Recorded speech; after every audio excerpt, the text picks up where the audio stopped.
I always like going to different live streams. And one of the beauty of going to different live streams, you get to appreciate different people and what they are putting out there in terms of content. So I met Unscripted in one of those things, and I was so fascinated with his story and how they've been making content with the wife and the missus. And I was like, you need to come to the Sunday service and give us that inspiration, because we need to know what it takes to make content, especially as a quadriplegic.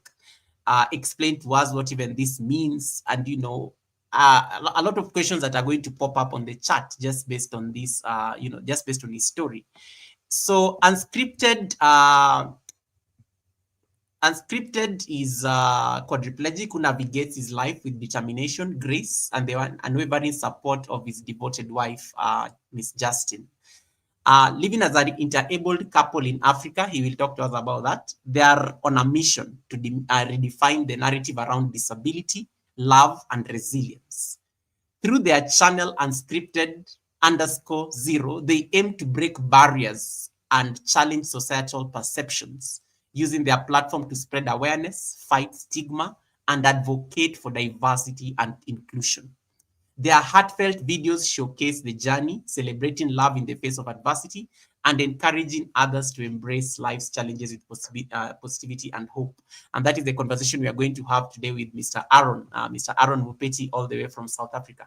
Aaron, thank you so much for really making this happen. Please introduce yourself to these amazing people in the best way you know how. You are unmuted, so you're good. Hi, everyone. Good evening, good afternoon, good morning, wherever you are.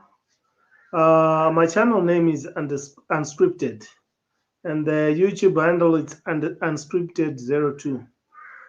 So I'm someone living with a disability, and through the help of my wife, I started this channel, and my wife runs another channel called Footprints and Wheels.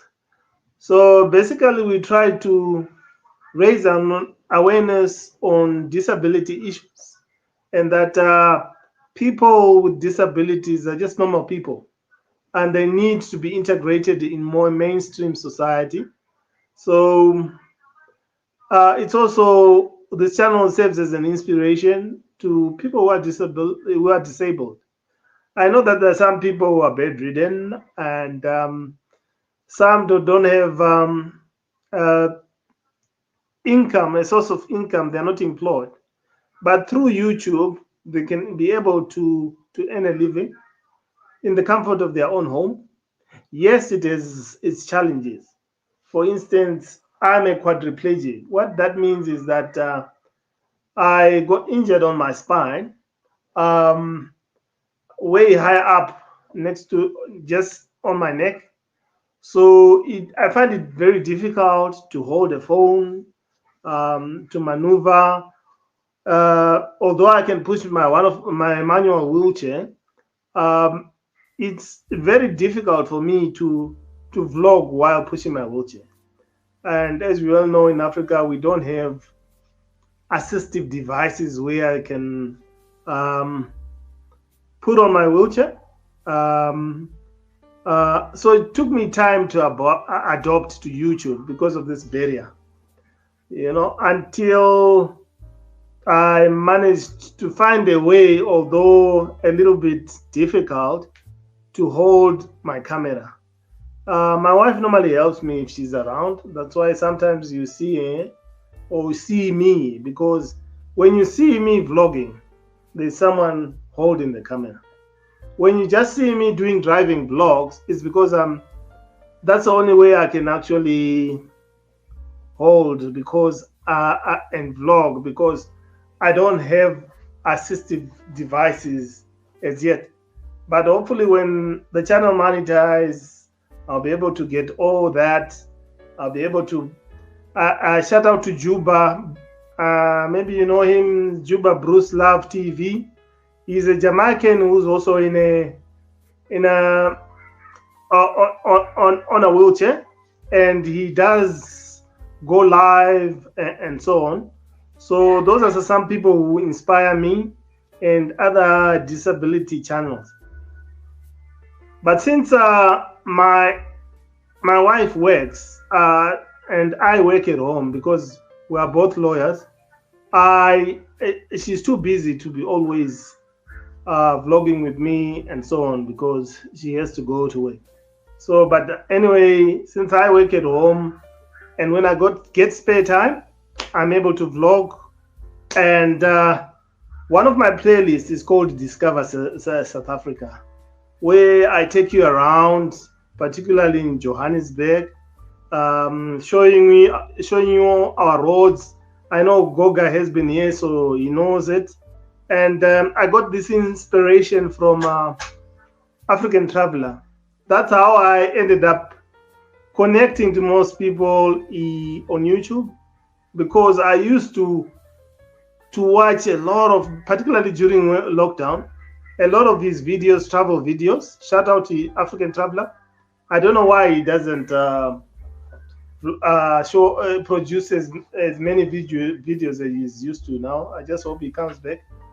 So in that way, I was able to see Kenya through his lenses, and I enjoyed it. So I thought, look, let me also try this and help people discover South Africa through my lenses. And also, when I have time, when we go out, you can always see the restaurants and shopping centers here. You can also be able to, to support, give a comment on how you want the channel to improve. So I'll pause at that, and if you got any questions, maybe Goga, you can read them Yes. through, and I'll answer. Yes. Okay. Thank you so. Thank you so much for that detailed introduction, Aaron. I love South Africa, and I'm glad that you just gave us insights. This is what happens when you speak to lawyers. Lawyers are very detailed. And Stephen could have actually finished the entire live stream in his introduction. And we are going to unpack it, just bit by bit, for the time we have him here. And thank you so much, everyone who is just joining the live stream. Please do me a favor and connect to his beautiful house. It is pinned on top of the chat. Go there so that you can give him support. He just got to 300. These are channels that I want to see get to 1,000. These are channels that I want to see, thrive and also just get monetized.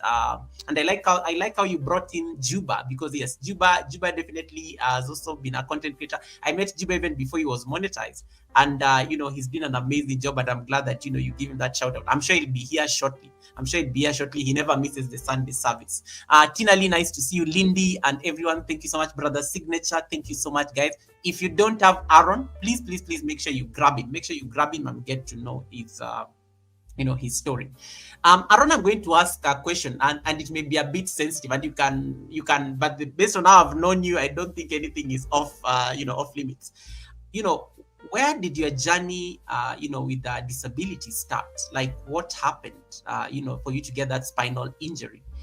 And before you unmute, so what happened? And you are a lawyer. Lawyers are very busy people. It's a very busy profession. You're used to being in court and everything. Did it happen like later on in life, or did it happen when you were younger? And then the third aspect of that question is also like, what has that journey been like?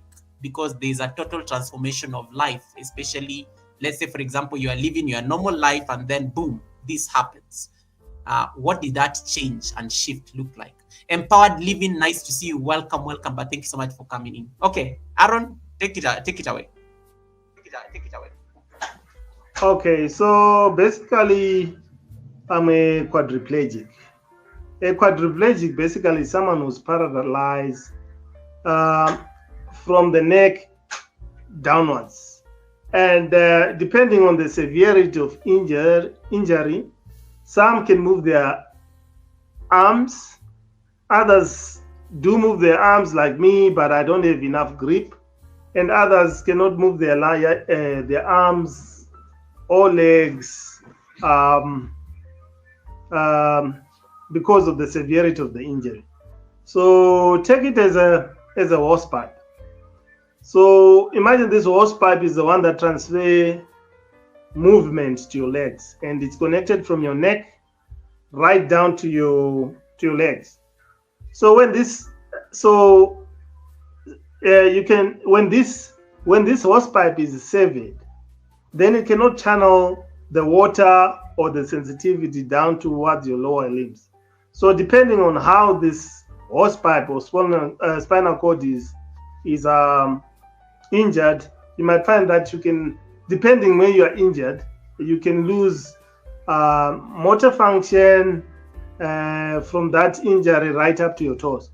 So it's actually challenging. How I became disabled, it was through a road accident when I was a student in Limpopo, and I was doing my BSc in agriculture. So there was game on the road, the car overturned, and I was injured. Some people we varied in severity. Another lady passed on. May his soul rest in peace. And yeah, so it was quite a challenge because I was still young in my career. I was just about to finish my degree in agriculture.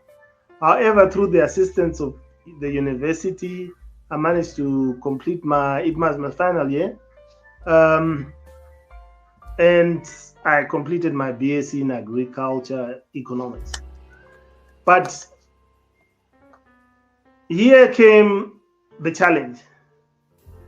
I didn't have any assistive devices. I didn't have a car. My folks didn't have a car. They were lower middle class. My dad was a clerk. My mom was a nurse. So it was very difficult for me to adjust until a brother-in-law suggested, no, why don't you do something via distance learning? So I chose law as a career. I managed to finish my studies, worked for corporates and a law firm, but there are a lot of barriers when you are disabled. People want you to perform as if you do not have barriers.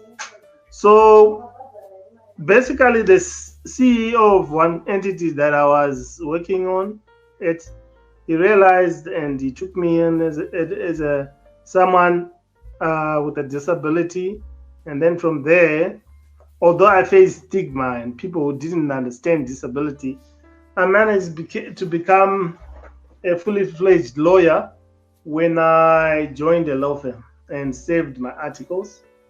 One of the big law firms in the country, but I can't really say the name. Yeah, you know. So after that, after lockdown, I decided, look, let me start my own practice. Most of my work is online, and nowadays, particularly when you're around Johannesburg, uh, you can appear in the High Court online. You know, so when I've got complicated matters, uh, I also employ an advocate. So we started this law firm with my wife, and then she later on branched into private practice. So right now I'm running the law firm. It's got its ups and downs, basically because of the barriers that I face. But sometimes I'm not well, but I keep on moving, and hopefully um, it will lead me to greater heights. I also help, and we've got an NGO that for people with disabilities. It's called the African Disability Initiative on Reproductive Rights, where we generally raise awareness on inclusion, reproductive rights, and raise an awareness on disability. And normally I have live streams when I attend a workshop, so that at least people can learn more about a disability. All right. Um, Just mute a bit so that I avoid the echo.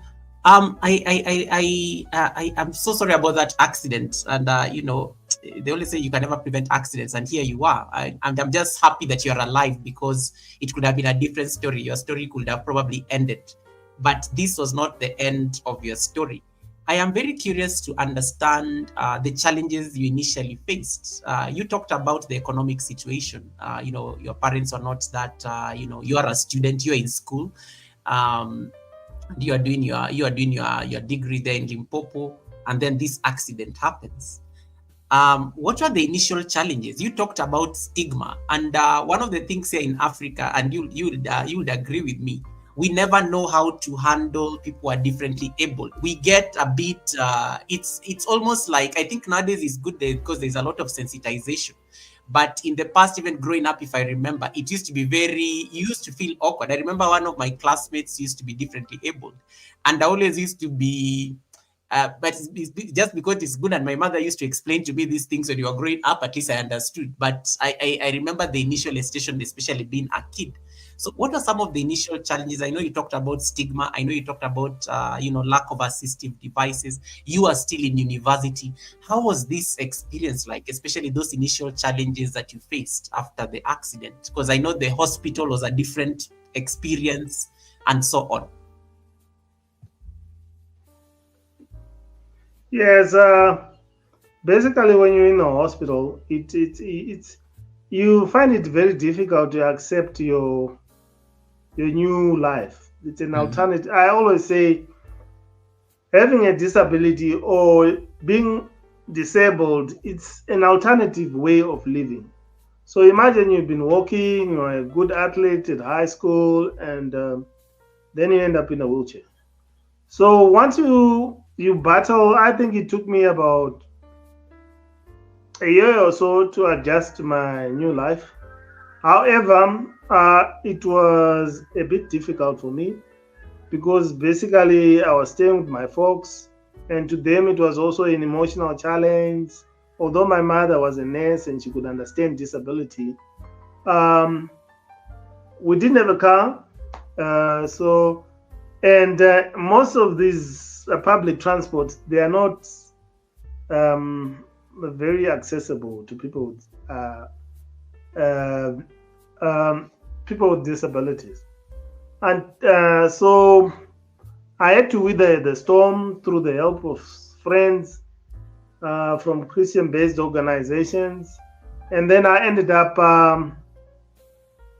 at a home for people on wheelchairs, which is run by the Quadriplegic Association of South Africa. Now I think it's quite para because they've also included paraplegics. So from there and getting a job, I ended up working. Then I got a car. It had to be automatic, and because South Africa is quite developed, they modified it to to use hand controls.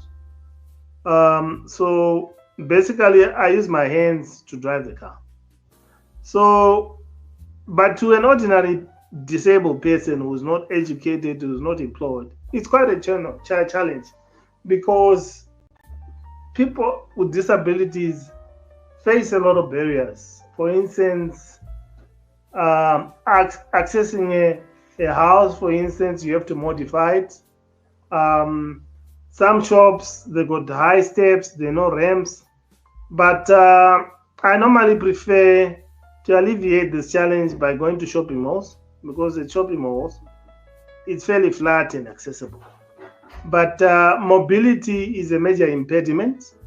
Social stigma, basically, we're all Africans. Yeah, people view disability as a curse, you know, and some people actually marginalize and oppress people with disabilities. And you've got people like with albinism. People with albinism basically are used are normally killed because for ritual purposes. I mean, you have had it in Tanzania and Malawi where people think, oh, if I kill someone and with albinism, I'll be able to use their body parts to create wealth, which actually is not the case. Another challenge is medication. You know, if you're in the rural areas and you become sick as a person with a disability, it's it's a nightmare. You can end up dying um, because of your disability related ailments. There is no access to hospital. Um, People don't know how to handle disabilities. For instance, if you're quadriplegic, you can get bladder infections, you can get pressure sores, lung infections. So if you are basically part of the less fortunate, you don't have much education. All these things are difficult to comprehend, and most people in Africa tend to go to faith-based organization, thinking that maybe there will be um, a miracle cure. Yes, miracle do happens, but not to everyone. And sometimes you find that some end up going to traditional healers, and this actually stresses the person with the disability. It doesn't help them. Um, what I advise is people should cope with their disability, help them to cope with the disability, understand what they are going through. When someone acquires a disability or is born with a disability, his loved ones should not stigmatize him and learn on how to help a person with such a condition. Whether it's hydrophilia, whether it's albinism, sorry, whether it's being in a wheelchair, and if you're fortunate enough to be on the World Wide Web, you can actually do your research and find ways on how to treat and assess people with disabilities. So I'm glad that Goga, for those who haven't subscribed to Goga's channel, please subscribe. He's doing tremendous work. You have helped me raise an awareness of disability, and I'll just take it from strength to strength. I know I missed the first live, but yeah, here I am. I'm not only talking to my fellow South Africans, I'm talking to people all over the world, be it in Kenya, be it in, I had a subscriber from Chile, from Jamaica, and it helps me raise awareness on disability. So guys, kindly subscribe to my channel, unscripted_0, and also to Goga. He's doing tremendous work with his collaborations, and he's helping a lot of people. He's helping a lot of people grow their channels, and he's a very dedicated young man. I don't know if he's as young as I think, but I guess he's fit to be young and to be called young. Thank you for that. Thank you for that, Aaron. Okay, guys, if you have any question, Aaron has said it. Please subscribe to his channel. It is pinned up there. Wamuyu, nice to see you. Somsom World, thank you so much for coming in. How are you doing? Maura, thank you so much for helping me out there on the chat. Cindy Siwe as well. Cindy Siwe is like celebrating you. Cindy Siwe is also from South Africa. She's amazing. I think she'll be joining us for the Sunday service next month. But she's already connected to Aaron. East African Workout Girl, thank you so much. Nice to see you, sis. If you've not connected to the pinned link, somebody asking, where is his channel? It is on the pinned link just on top of the chat. Just click on that link. It will take you directly to his main house, and then you'll be able to connect and get to appreciate what he's doing there. And if you have any question that you want to ask him, feel free to drop it on the chat, and then I'll be able to highlight it for him, so that he can be able to answer. I was very moved with the story because, and I said, we need to make content creation more inclusive, and it's important to get people who are already living that experience to be the ones to tell us this story. Because I think sometimes some of us who have not gone through what Aaron has gone through, we may not even understand. We may be surrounded by people who may have gone through the same thing, but their lived experience may not exactly come to us. So, and that's why I said we needed to have this conversation. So I want to see those numbers going up. I want to see those numbers going up because he goes to these conferences and I like how he always makes an effort to share with us these conferences he's attending, and I think those are good forums also to just sensitize. And this is also a platform just to sensitize us about these things. Aaron, I'm going to move slowly to I'm looking. You talked about your wife Justine, and you said that she's also a lawyer. I am very curious how you made the transition from agriculture to law. Why law specifically? Why was law specifically a passion that you wanted to pursue? And then the second question is like, how did you meet your wife? And did you meet her when you guys were in law school, or how did that happen? And then, of course, I will ask the next questions there, because now I'm very curious. Like, you use the term interabled couple on your channel. Explain to us what this means, and that will give us at least insights on how you live with your wife as a and how how that happened. Okay. Let me unmute you. There we go. Don't worry, you're good. I got you. You're the boss today.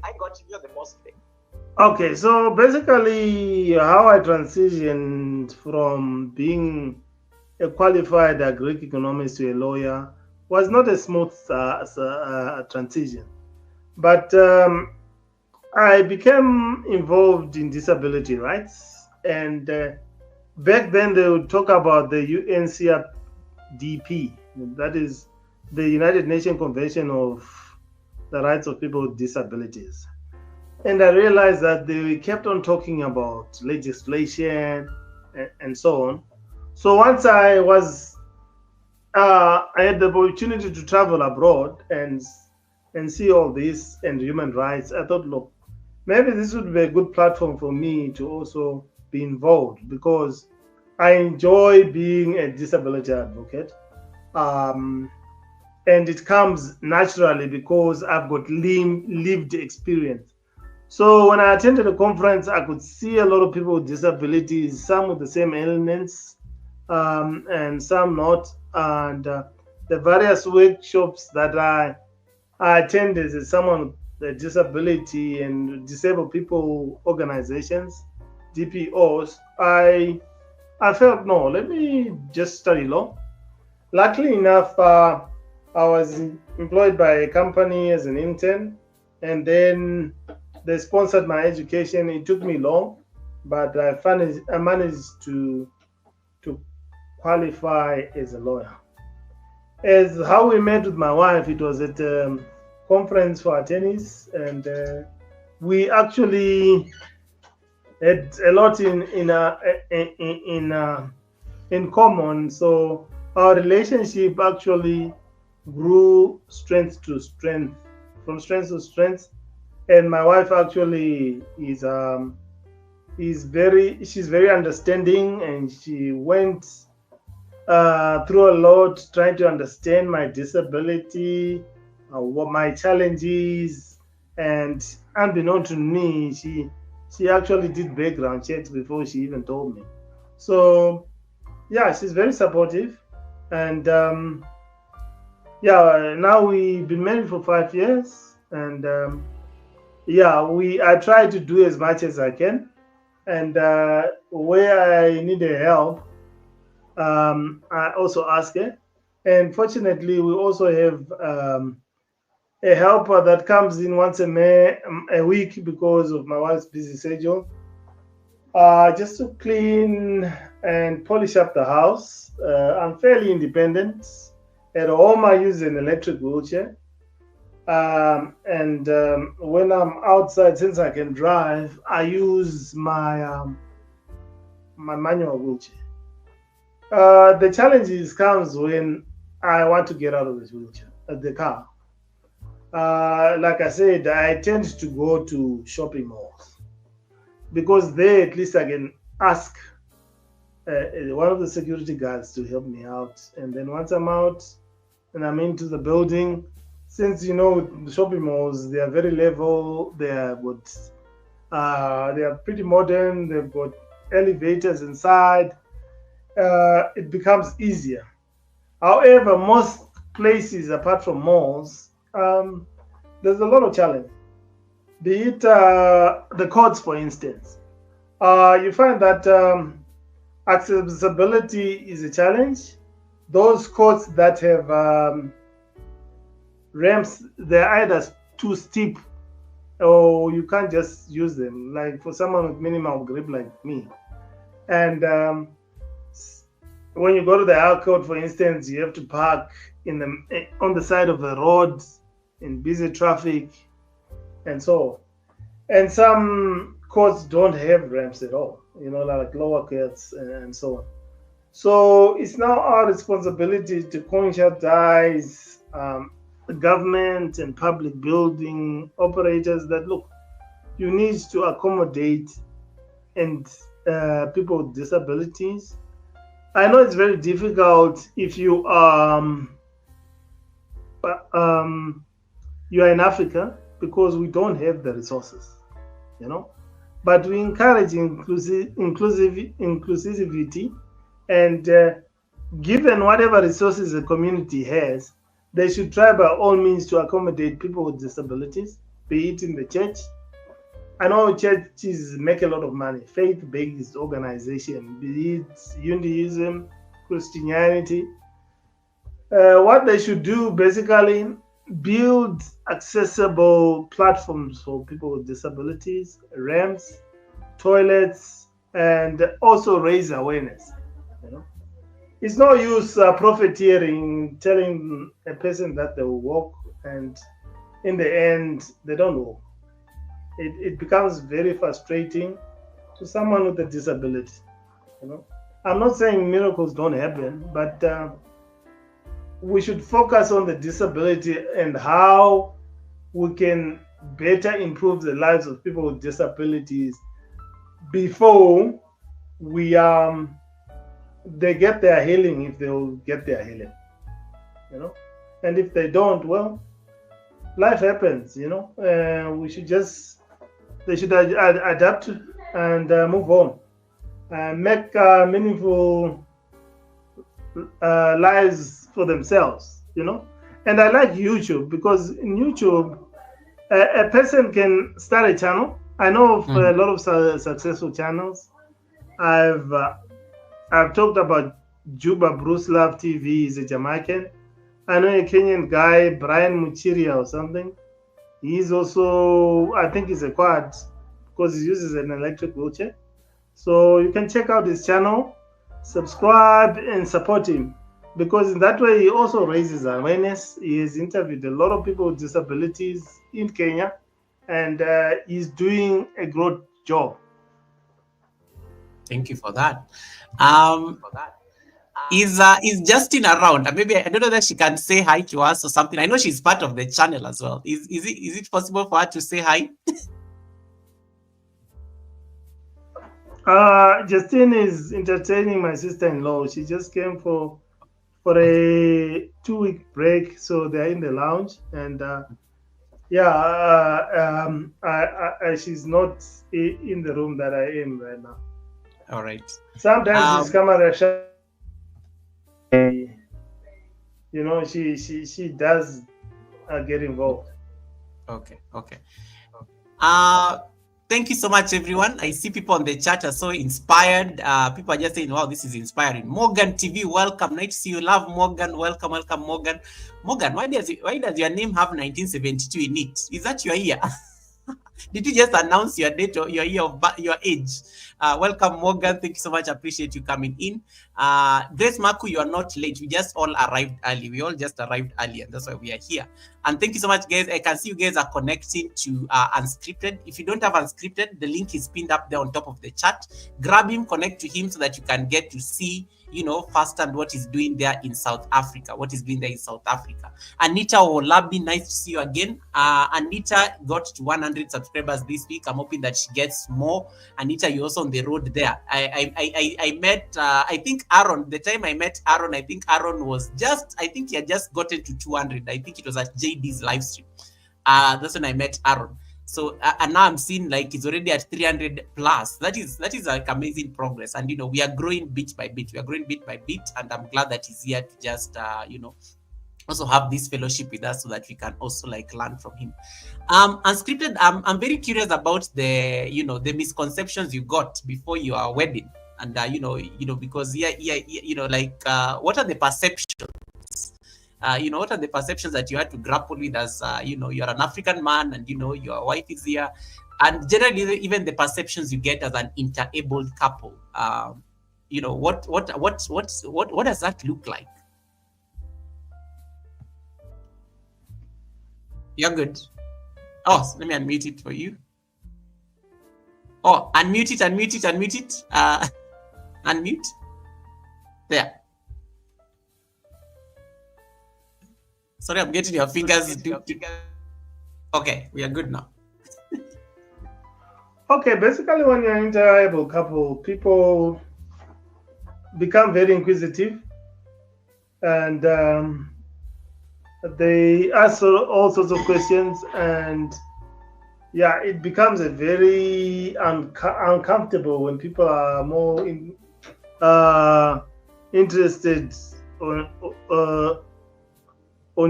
seeing or viewing your disability instead of just accepting that we're an interabled couple. So there's, like I said, people, society in general, African societies, they really don't feel that people with disabilities can achieve a lot. There's a lot of stigma, and we just normal people with different abilities. Like I said, having a disability or living with a disability, it's an alternative way of living. It doesn't mean that you cannot do other things, depending on your disability. Some are actually talented. I mean, I can talk of Tom Hopkins. He was a British physicist, very disabled. He was a quad. He couldn't move his hands or even speak without a voice recognition system. But he did a lot of research in physics, black holes, and so it basically inability doesn't mean disability. I mean, even one of the U.S. presidents was also in a wheelchair at one point in time, and there are a lot of people with many talents who are disabled. So all we need to do, and I appeal to everybody, learn the disability, get to know, understand what type of disability a person has. Do not stigmatize them, and try by all means to find ways to accommodate them in your community. Yeah, sometimes if you haven't grown up with someone with a disability, it might seem very strange or awkward, or I don't know. But once you get to know the person and not the disability, then you realize that, oh, this person actually is a person like me, So don't put the disability first instead of the person. That's why in the disability community, we always, in our terminology, we always put the person first, Wow. and then the disability later. For instance, a person living with a disability, a person with albinism, a person with quadriplegia, a person with a visual impairment. So always put the person first before the disability, because like one facilitator said, impairment plus a disability. An impairment. Okay, I'll get back to that. I've forgotten what he said, but basically he was saying normally things that impede people with disabilities, be it a lack of aids for the blind, for people with the visual impairment or wheelchairs, actually become barriers, and they actually, when these barriers exist, that's when the disability now becomes an impediment for a person with a disability. I love that. I love that. Put the person first. Put the person first. I think that's a very beautiful thing to say. Put the person first before the disability. They are a human being before defining them with what impairs them from doing certain things. The next thing I'm very curious to know in terms of as a person living with I love how I now have to get the wording as a person living with with a disability. What would you say has been the what would you say about the role of the environment you live in? South Africa is at least one of the developed spaces, and I like what you talked about. Malls tend to be accessible, but you said lower courts tend to be a problem. Because well they're small courts, so I guess them getting ramps or even things like that becomes a bit of an issue. I'm very curious about your clients. I'm very curious about your clients. You having to sometimes you having to go to court and you appear before a judge. Talk to us about the environment practicing as a person living with disability, practicing the law, for example.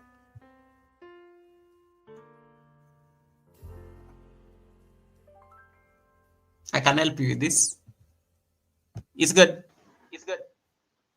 Okay. So basically, I get clients from all walks of life. And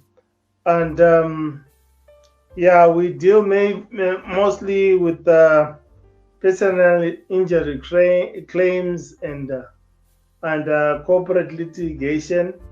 And but it can be a challenge. For instance, when you want to go to the court and your your matter is not moving.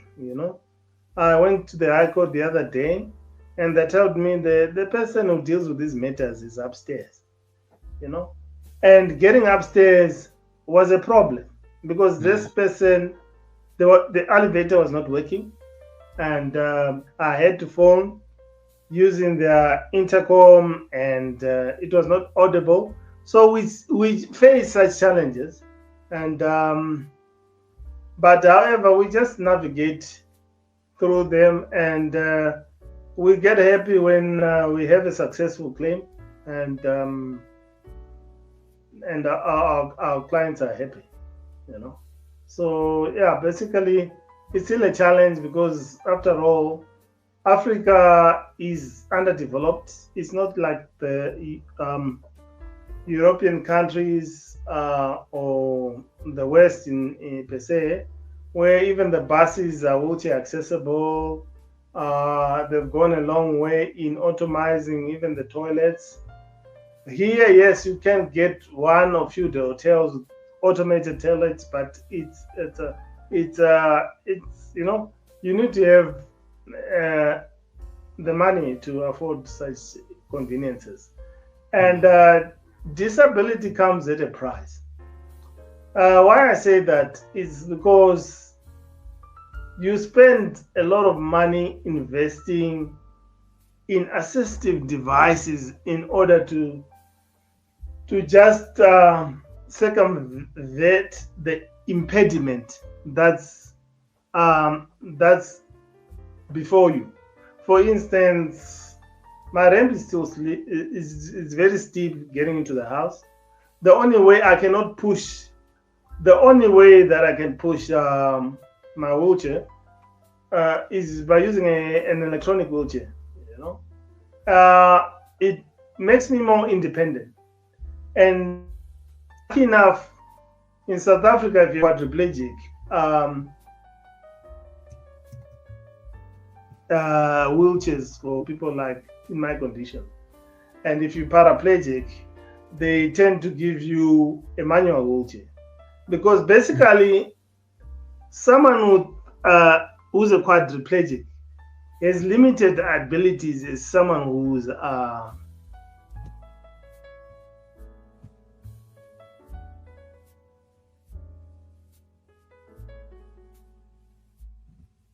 Oops, did I lose my co-host?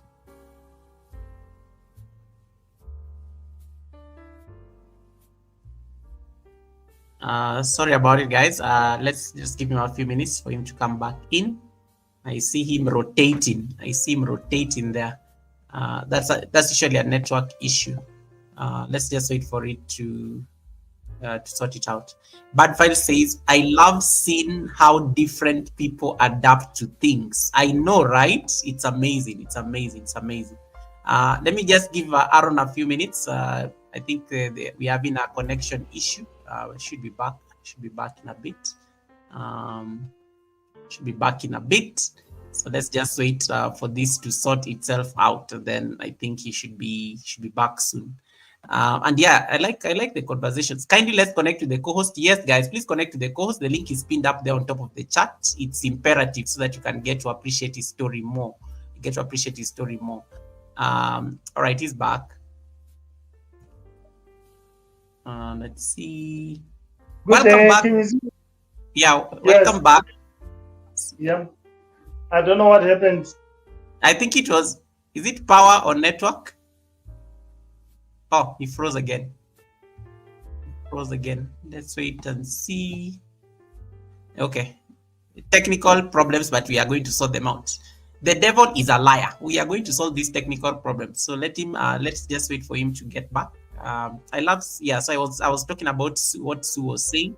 I love how different people adapt to things. That is true. That is true, guys. Sue is the public relations lead in the Bad Fight. The Bad Fight is a channel of different people, but Sue is the face of the channel. Sue is the one who does the networking, the public relations, and so on and so forth. East African Workout Girl, thank you so much. East African, I will talk about Restream more on Wednesday. Hold on.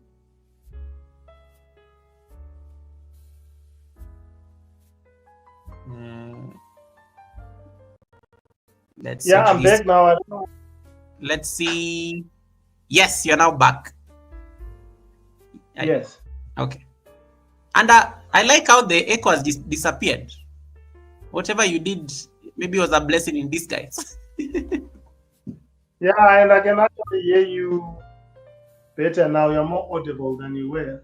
Yeah, even me, it sounds really much better now. Let's adjust your phone a bit. You're disappearing. There's more of the roof than your face. Oh, okay. Wait, let me try to fix it. Yes, guys. Hey, can you subscribe to Unscripted and subscribe to Unscripted? Please subscribe. The link is pinned up there. Let's get those numbers going. I know you guys love listening to the story, so you're like, Google, let us listen fast, because when you tell us to go with that means you have to get out of the stream. I know that's how you are. Get it done. Get it done. All right. Yes, sorry. Let me allow you to continue with your thought. We were on the conversation around the court, and you had to like go upstairs and make a call. Yeah.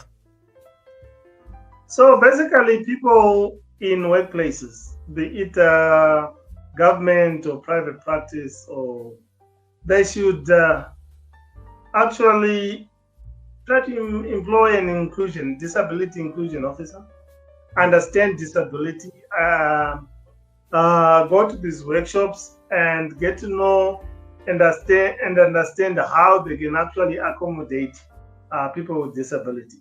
For instance, some might need braille, those that are visually impaired. Some might even need electronic laptops, other electronic devices. Those who cannot type will need voice recognition systems like Dragon Detect, for instance. And I see there's also Microsoft Word. You can actually activate the voice prompt and then speak and it types. Although it's not that good, it's getting there. Yeah, but it's not picking accents yet. Yes, but it's very expensive for someone with a disability, And since people with disabilities have been marginalized for years, people should just try to support them, understand the disability, put the person first before the disability. When you are creating policies, always include people with disabilities. self-representation by people with disabilities is very important. That's why in the disability movement and when they did the UNCRPD, that is the Convention of People with Disabilities, it actually the motto, and the motto is still there, that says nothing about us without us. You know, so you have to include us in all sectors of society and involve us, be it in architectural design, um, um, public transport, coming up with policies, and now global warming. You know, at times you find that people with disabilities, uh, they people don't have a strategy, a risk mitigation strategy. For instance, there are floods now happening, be it in Spain, be it in Dubai, and there are no risk mitigation strategies, okay, or a risk management plan to actually say, look, there's an early warning system. Mr. So and so unscripted stays at this house. Let's go and put him to a place which is safer before there's this, you know, adverse climatic downpour of rain. I think you saw it when Spain had a sudden downpour of heavy rains. Yeah. Or the tsunami that happened in Asia a long time ago. So let's try to include people with disabilities and help them to participate. And YouTube is a very interesting place where a person with disabilities can earn income, although it comes as a cost if that person doesn't have Wi-Fi or internet. But in South Africa, most restaurants have internet. Some malls have free Wi-Fi. But how do you get there, and how do you able to upload your? Maybe you can just, if you've got a disability, record and go to Woolies. Woolworths is a department store, and upload your video or to your bank. But it's very tricky, you know. It's very maybe a restaurant like KFC. I know KFC has got free Wi-Fi. Yeah, I don't know about in Kenya. You know, and yeah, they do have. I'm very and I like what you say about even companies just mainstreaming. You talked about the idea of having disability inclusion officer. That's actually something that I'm just picking up, and I'm like, oh wow, that's quite profound. You talked about the need for You talked about assistive technologies. For you, I like what you said about, you use you're pretty independent because you work around the home, and you do use an electric wheelchair. Let's talk about the costs. You have this lived experience. You have to use a wheelchair. What are some of the challenges, especially being on a wheelchair? You said something about getting out of the car. That becomes like an immediate challenge because you drive yourself. But you also talked about the manual wheelchairs vis-a-vis the electric wheelchairs. Talk to us about this more, because I know you said the paraplegics are given the manual wheelchairs, and you do have an electric wheelchair, which I think has a higher cost as compared to the manual one. So talk to us about these assistive technologies. What other technologies have you really had to use? For example, when you have to, let's assume you have to stand for some reason. You have to stand and you have to be moved maybe to bed or something like that. Are there any other technologies that you assistive technologies that you use other than the wheelchair? Basically, when I need to move from example a bed to a wheelchair, I cannot stand. So what I do is I transfer from they call it doing a transfer. So basically you transfer from your chair towards your bed. use your hands, and then you just like sort of drag yourself until you're on your bed or in your car. But there are some people who cannot do that. They just don't have upper body strength. Their limbs are not all that well. They don't move. So such people need a hoist, for instance. You know, some are manual, some are electronic. But I think a hoist, a manual one, will cost you something like 1,000 rand. I know 10,000 rand, which is about $500 US. Automated beds for those who cannot actually sit on their own, and these are very expensive. I was in Tyler bed one day. They had an automated bed, and me and my wife was like, "Wow, this will really help." But it was going for 50,000. So the rand right now to the US dollar, it's 1:80, and most people cannot afford. Let alone they cannot afford to build an accessible house, an accessible. The more you are lower down the food chain, you find that even your room is too small for you to navigate as a wheelchair user. Yeah. You also need an aid.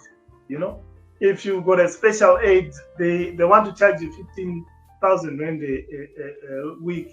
Those who are qualified, and people basically with a disability, they get a grant of 2,500. It does not cater for any cause. It's actually a challenge. So that's why I find most people are confined to homes for people with disabilities. They're actually institutionalized. For instance, I'm a member of the Quadriplegic Association of South Africa. Quadriplegic and Paraplegic Association. You can Google it. What these guys did through themselves, they came up with independent living center, where if you are on a wheelchair, paraplegic or quadriplegic, you actually apply, and if there's a space, they accommodate you there. And I once stayed in one independent living center. Why they call it an independent living center? They try by all means to make your life, make you be independent as much as possible. You get caregivers there that help you when necessary. Some of them even have buses. Thanks to companies like the National Lottery, they give grants and government itself. They call it the Department of Social Development or something. So in Africa, it's actually, if compared to other African countries, it's actually like Zimbabwe, for instance. It's a heaven. Some countries, I don't know if there are any. I know Mauritius. Mauritius has they also give assistive devices to like wheelchairs to people who are Mauritian and wheelchair users. But as far as most of the developing world, I don't want to single out Africa. Most of the developed world, Gaza. Oh, let's not talk about Gaza because I know it's a bit it's a nightmare. It's a nightmare. So more the developed world, for instance, Nepal, or the developing world, or low-income countries, they don't have the resources to assist people with disabilities, and that's why people like groups or charities like the Wheelchair Foundation does donate to African countries and developed countries wheelchairs, but you need people who understand and who are established to actually approach them. I remember you talk about assistive devices or assistive tools a person with a disability can use. The internet. You know, when my one of my wheelchairs got old, I sent an email to the Wheelchair Foundation, and then they said, "Look, we only transfer these wheelchairs in batches of 1,000. You're only one individual." Lucky Oh, enough, there was someone who worked hand in hand with them. I don't know if he's still alive, and I managed to get a wheelchair through him because he would get them and distribute them to rural areas. And also, I know the Latter Day Saints, they do help people with wheelchairs with disabilities, particularly by providing wheelchairs. But you know, it comes with you know the Church of the Latter Day Saints sign, you know, and oh yeah, and that has its own, yeah. that's for its own connotations. But yeah, they do help. So those who can barely walk need assistive devices that like some who can stand, walking frames, you know, crutches, Mm. the visually impaired need laptops, braille, and um, and sometimes I've been to workshops where people that are visually impaired, they've got this app that can read your messages from WhatsApp or a letter on their Yeah, phone, and it does help. You know? makes So sense.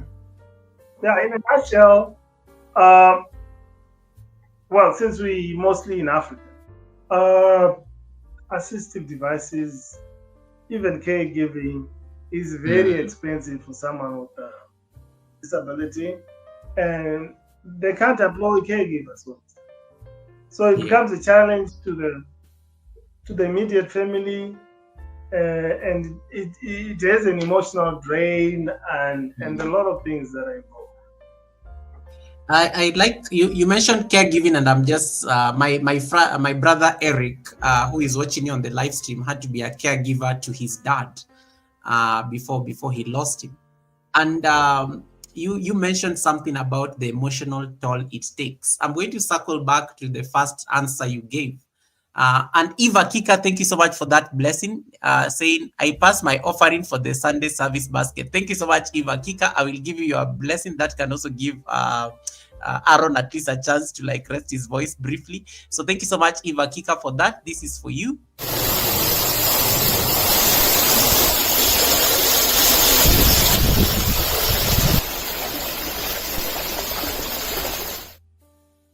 May your pot brim in abundance. May your pot brim in abundance. Um, the emotional toll it takes. You said it took you a year just to work through and accept your new reality. What is that like?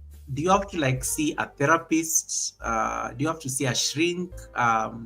Even mentally, I can imagine the mental toll it takes. Even sometimes I know deep down, sometimes you can also be like, if my life was this way, maybe this would have been better. So sometimes when those thoughts end up coming in, what is the emotional cost of being differently able? Well, the emotional cost is that it's very difficult for you Sorry, we to come lost to we, terms we, with. we lost your head a bit. Oh, okay. Yeah, Sorry, let's I'm in move my back. wheelchair, so I move. Oh, there we go. So basically, it's very difficult for you to come to terms with the disability because you were once walking, you're very strong, you had a lot of goals. You didn't know much about disability, and you were not fully aware of how people living with disabilities Mm, live. So you have to learn from scratch how you can actually prevent getting sick when you're in a wheelchair. How you can actually, for instance, pressure sores. There's a limited time you're supposed to sit before, yeah, you transfer or do they call it what? You lift your bum, you know, mm, so that you don't get pressure sores. So it's a learning process. And not only are you learning, You got psychologists. Like here in SA, it's quite good because you got clinical psychologists who come and talk to you. You've got Yeah. occupational psychologists. You've got physiotherapists. That, but maybe because I was treated in one of the biggest cities, or province, But in some areas, it's actually very difficult to get access to that. But in the end, you as a person with a disability, you have to come to terms with the disability. No one can do it for you. You know, it's a challenge, and I do understand when you said your brother had to take care of his father when he was now disabled, because I went through that. But then it was also a challenge because there I was in a wheelchair, and my father, who had been very supportive, suffered a stroke and became wheelchair bound at some stage. So it had its own emotional toll on However, I came to terms with my disability because my mother was a nurse, so she would help me as far as she can.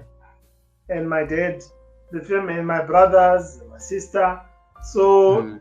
it's very important to have a good, strong family unit, people who understand you and that are willing to support you. I love And right now, I also have a family of my own.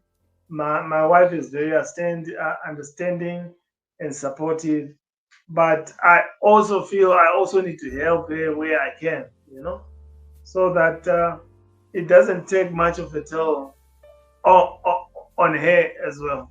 Because normally caregivers, they experience what is called caregiver burnout. You know, Oh, you're caring wow. for this person, until you burn out. It, I think your brother can relate to that. You burn out because now it's just on and on and on and on. Mm. So, as a person with disability, you also have to understand that the person who's supporting you, sometimes he also needs a break, if Yeah. necessary. You know, Wow. and also need just a breath of fresh air, because caregiving to some who are very critically ill, it's Mm. a 24-hour exercise, and people can actually end up having breakdowns. And so, if those who can afford can also employ helpers to help them, and yeah, but like I said, in Africa, it's a challenge, you know, It's a challenge. unless Do if you? you work with Oh, sorry. Do you? their Do you? Do community. you? Yeah. Do Yes. you? Do you still have to? Are there like still? Is there support that you still have to seek? Even for yourself, for your mental health. Do you still get into those spaces where you get that kind of support? Well, right now, I think I've come to terms with my disability. I've been living with it for more than 2 decades, Oh, wow. but Yeah, that's I feel I'm emotionally strong. But yeah, sometimes you feel down because it's a challenge. It's an everyday challenge that mm, you need to deal with. The Quadriplegic Association of South Africa, a social worker does um, visit when needed, but they are ill. They don't have the resources, and those who volunteer. I know there was one social worker, an old lady. She's not old. I don't know if she still has the energy to visit people in wheelchairs. But yeah, it's. I wish government can put more resources, as well as mm. community-based NGOs and yeah, organizations. If they can have someone who like visits people with disabilities. I know it was very popular when people started living with HIV. There were a lot of these Yes. community based.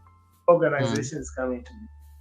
But you see, disability has been there for centuries, but it tends to be ignored. And most of these community-based organizations, very few people are willing to actually, you know, follow up on people who are disabled in their communities, who've got a disability in their community. All right. Thank you so much. Everyone is just saying, wow, this is so informative and inspiring. Yes, guys, and thank you so much. I hope you're connecting to him as well. East African Workout Girl, thank you so much. I'll see you in class on Wednesday. I will be teaching something about your history, and I think you don't want to miss that. Cindy Siwe blessing us here, our amazing sister. Hey, this one is even in rent. This one, I'm sure Aaron can read it very well.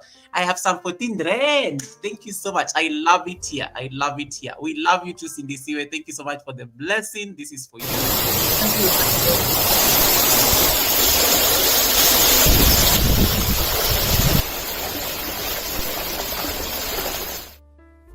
May your pot brim in abundance. May your pot brim in abundance. Curious question I forgot to ask. The car you use, is it special? Like, are there any provisions that are made in the car for this particular purpose? It has to be automatic, and then you need to get a wheelchair modification. I mean, or like, you know, if it's they then put these modifications on your steering wheel if you cannot hold, and on your gear, so that you operate it by hand. It's not that it might look very technical, but if you've got someone who understands, they can easily install them. Like here, we've got a company called Chairman Industries. So Chairman Industries, you can Google it. It provides wheelchair modification and also guardrails and ramps, and I think installation. It all depends on your money, but yeah, it can be pricey. But once you have them, it's very simple to use, and also once you have sold your car, you can actually transfer the same devices onto a new car, install them onto a new car with ease, as long as you know a mechanical engineer who can actually help. Yeah. Do you get any special, because I know in Kenya, are there any special like concessions you get from government when you're purchasing a car? Especially because I do know one of my colleagues who is a person living with a disability, I do know that they got their car tax free. It's like, you know, they get a tax concession so that they don't have to pay, you know, the duty for the car when it was being imported into the country. And I know South Africa has a lot of car processing, as car assembling companies already in country. In Kenya, we do struggle a lot because these cars have to be. We import a lot of cars. We don't really manufacture much cars in Kenya. So, are there any concessions that you get, especially on a vehicle? I think there's a tax rebate when you import a car, but there are no car manufacturing plants in South Africa. For instance, Toyota, Mercedes-Benz, BMW, and these Chinese guys are also coming into the plant. Yeah. So people find it better to buy from the local dealers than to import. But for those who do import, they get tax rebates. Okay. The reason I'm asking about the car, this may be a bit of a sensitive question. Your disability, you know, that you got over 20 years ago was caused by a motor vehicle. How did you overcome the trauma? Because I'm just trying to imagine, people tend to shy away from things that got them into situations. So I'm trying to imagine it was a motor vehicle that got us here, put you on a wheelchair. do you yet you're very comfortable operating the machine on your own? I mean, talk to us about that. How did you like have that initial trauma, especially getting into a car, before you finally came to terms? How was that experience like? Firstly, when I was in the hospital bed, I used to tell people I'll never get into a car. I can imagine. Yeah, but with time, I realized I needed to be independent, you know, and hiring someone or getting a vehicle was very expensive. So yeah, that's drive to be independent helped me to overcome my challenges and my emotional trauma. And not only Mm. that, I would also see other people who are wheelchair users driving. So then I realized, oh, I can also drive. You know? So bit by bit, I ended up driving. I bought my own car, and you know when you, I was very fortunate that the company that employed me could ferry me from my house to the company. And but then you find people who are always saying, no, but this guy, why is he getting all these benefits? You know. But eventually, I, I, you know, people can be very weird at times. I ended up buying my own car, and yeah. So what drove me is that drive to be more independent than Mm. what I was. And also, my dear wife, I mean, who later joined me in, later in life, it was very easy for me to take her on dates and yeah. So I love how you smiled. Is she like, did she see you say that? Because yeah, there's a look you had when you said, I had to take my wife on dates, and you're smiling right there. I like yeah, that. she's there. She doesn't want to be part. I think it's a bit too much to be on a live unprepared. I love that. I love Justin. Thank you so much for that amazing support. I love how Aaron talks about taking you on dates. There's a beam that just went on his face there, and he was smiling for a minute. So I was like, Yeah. ah, So oh my god.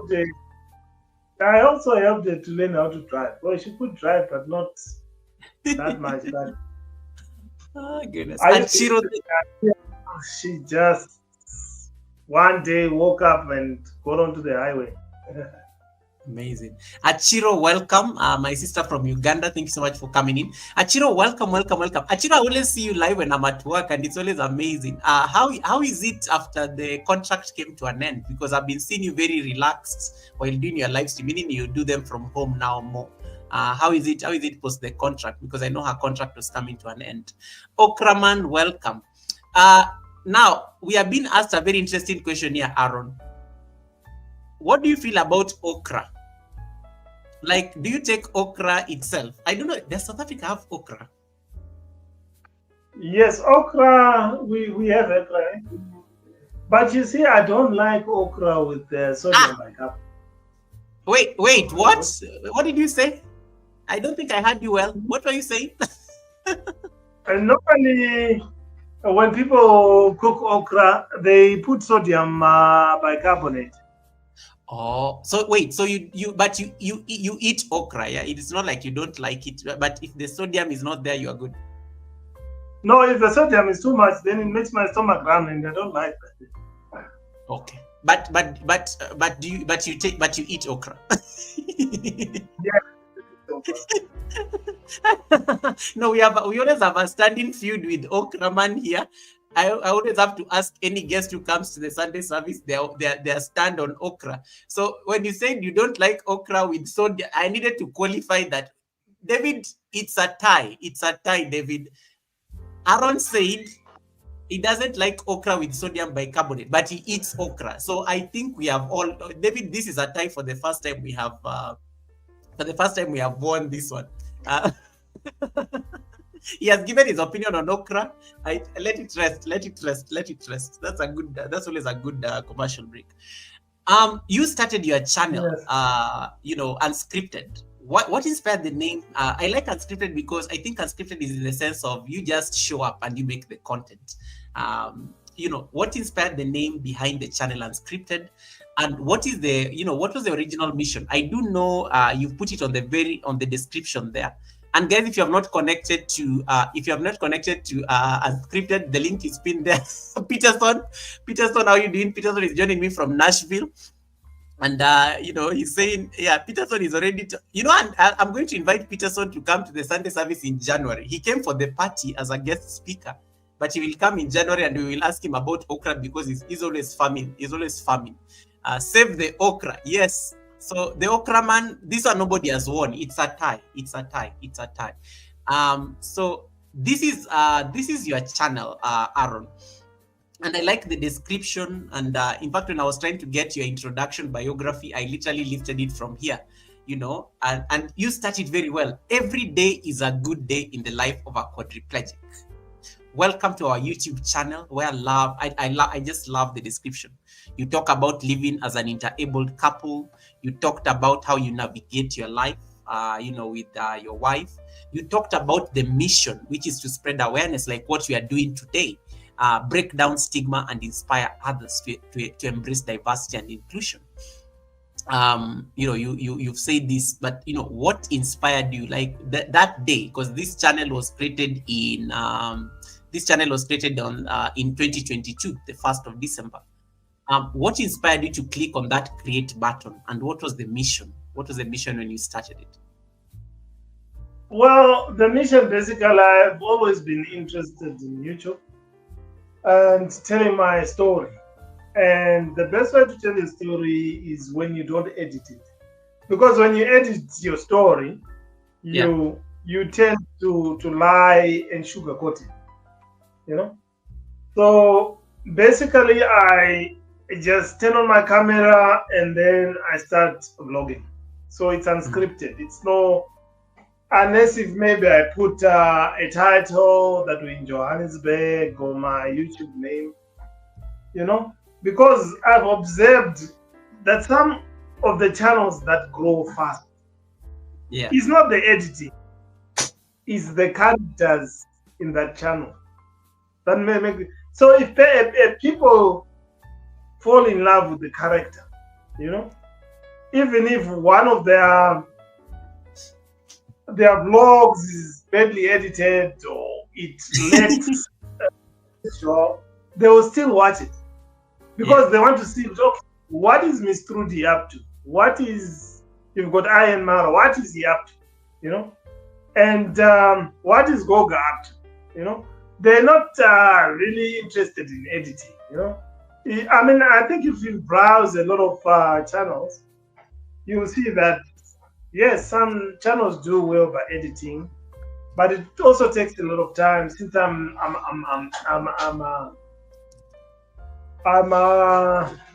wife, sorry, was communicating. You want some juice, honey?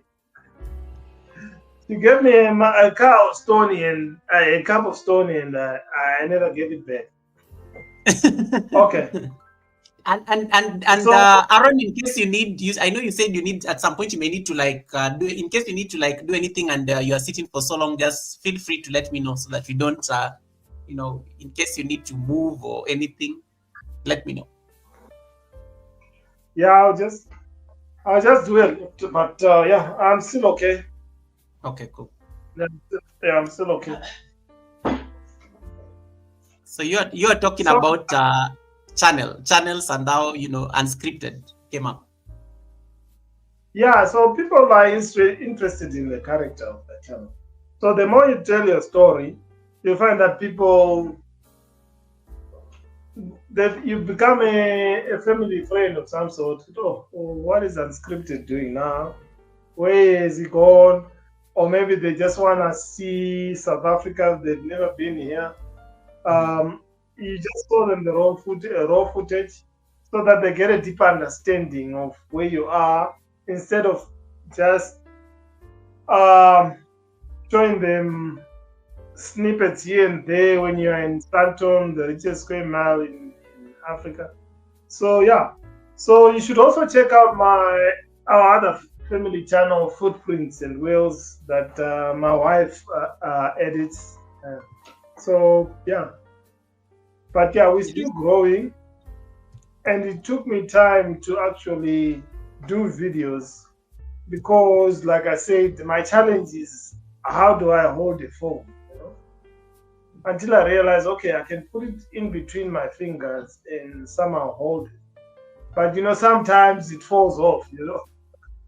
So it's a challenge. But yeah, once I get a dash cam, it will be better in other assistive devices in future. I like what you said about your family channel. And guys, can we get this family channel to 400? It only needs eight bananas, and you are what? You are 15 people here. This is the family channel. I guess. Is this correct, Aaron? I think I've just shared it on the screen. You can see. Let me ask my wife. How many subscribers? It's at 392. I'm just like on it, and I can see you there. Hey, this one, your wife is doing. Your wife is clearly not unscripted. I love the editing Justine does. Hello, internet, and welcome back to Footprints and Wheels. Welcome to Mocha Village. So this is, guys. This is the second channel. Let's get it to 400 because we can. Let's only eight to go. We need to get this channel to 400. We round off these numbers. Only 8. Let me pin it. Only 8. We came here and we just. It's a beautiful, and it's also a family. I like how you say it's a family channel that the wife runs. Hey, you guys have 2 channels. This is going to be nice when they are all monetized. Only 8 to 400 for Footprints and Wheels. Is its amazing landscaping. They have a lot of beautiful, palm trees all around. Footprints and Wheels, and I can see also part of that channel, I guess, because quite efficient. Only 8 to 400. So let me just get this done. I'll pin it there, then we'll come back to you. Justine can, at least Justine can also get that bit of support. Yeah, so guys, get support. And Maura, I know you can help me there. Wamuyu, Cindy, Crossdale. That is the family channel by Aaron and wait. Subscribers. We really would like to, travel more. Our channel aims to showcase and document our daily lives as an interabled couple living on the African continent, while also showing the public that it is more than possible to live a fruitful and happy life with or without a disability. So I think that is a spare channel. That is a spare channel by by Aaron and Justine. And I can see him here. Hey, this one Justine doesn't. This one they are so bright. These ones are so bright. I have to connect to this house. Yeah, Justine really. Yeah, she's a good camera person or blogger. It's just that she doesn't have time, but yeah. Yeah, she is. You can tell. You can tell. Everything a woman touches. Yeah, she's a perfectionist. She's a perfectionist, and I tend to be clumsy. That's good. So the mission of the channel, Spiral. Welcome, brother Spiral. Welcome, Spiral. I'm here with Spiral. Let me give you his link. So that you can connect to him. Spiral, just click on his name on the title of this live stream. You will find the co-host's link. You'll find the co-host's link. So you are talking about the mission of your channel. Tell us about this, because I know I like the direction that unscripted means you're putting things raw as they are without a lot of edits. But what was like? Is the mission still the same as what we were just reading there? Basically, it's to just raise awareness on disability, and also highlight that people with disabilities live normal lives. They're people like everyone else, and interabled couples. So Justine goes further to talk about what type of cushion one should use, the different types of You know, sometimes we do hotel tours, room tours in hotels when we have the privilege of booking into a hotel, and Yeah. we just analyze how accessible a hotel is and where they can improve, and yeah. So and also just our normal. I mean, it's just to say that people with disabilities, inter-able couples are just normal people. They've got their challenges. Some are magnified by the disability and the barriers, but Mm. I mean, they're just human beings who are capable of loving each other, of caring, of being around family, of working and the like. I like that. On the like.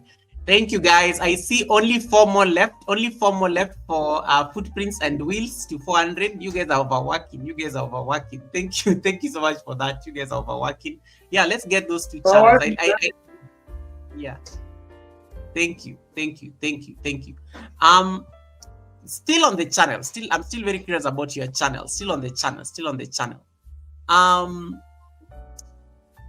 When it comes to making content, and I like how you say that people come for the character. People come for the character when they visit a channel. How do you say, one of the things with YouTube is when you put out content, you're also putting yourself out there. So how has sharing your story and how has sharing your lived experience, especially on platforms such as YouTube, how has it like affected you personally? Has it like made you, sometimes when people share their story, they get more emboldened because this is something, you're putting your story out there. You're not doing submissions before a judge of the High Court. You're actually now putting your story out there like, this is my experience living in South Africa, and I'm showing you South Africa even on a wheelchair. So how would you say that sharing your story on YouTube, has affected you as a person and also just your creative pursuit? Because that right there is creativity. You have definitely wandered in another different skill. You're building creativity because you're doing videos and then you have to upload it. That's creativity right there. That is not necessarily doing the court work. basically I've been able to gain one or two friends on YouTube.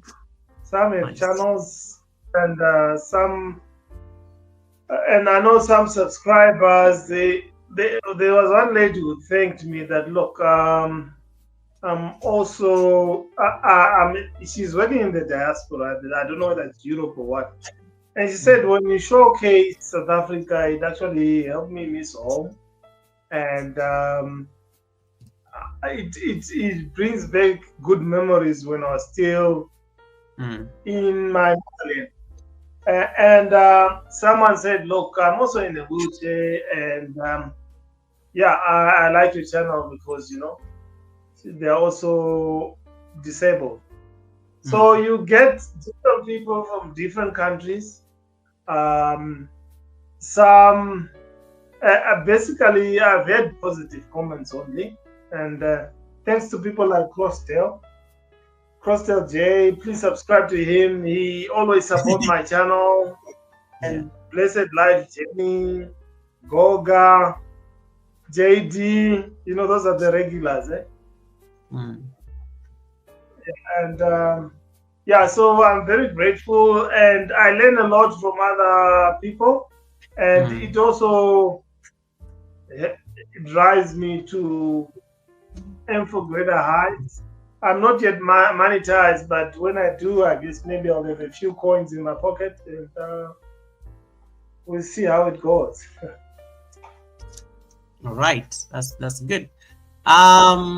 I like, and you'll get there. You'll get there eventually. I guess this is the process, the growing process of just getting to that particular milestone. Guys, if you have any question that you have unscripted, please feel free to ask. I don't want to keep him long. It's almost 2 hours.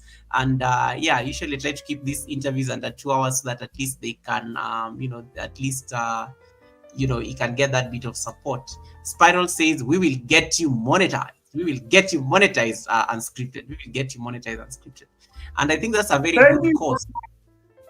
Yeah, Thank you so Spiral is much.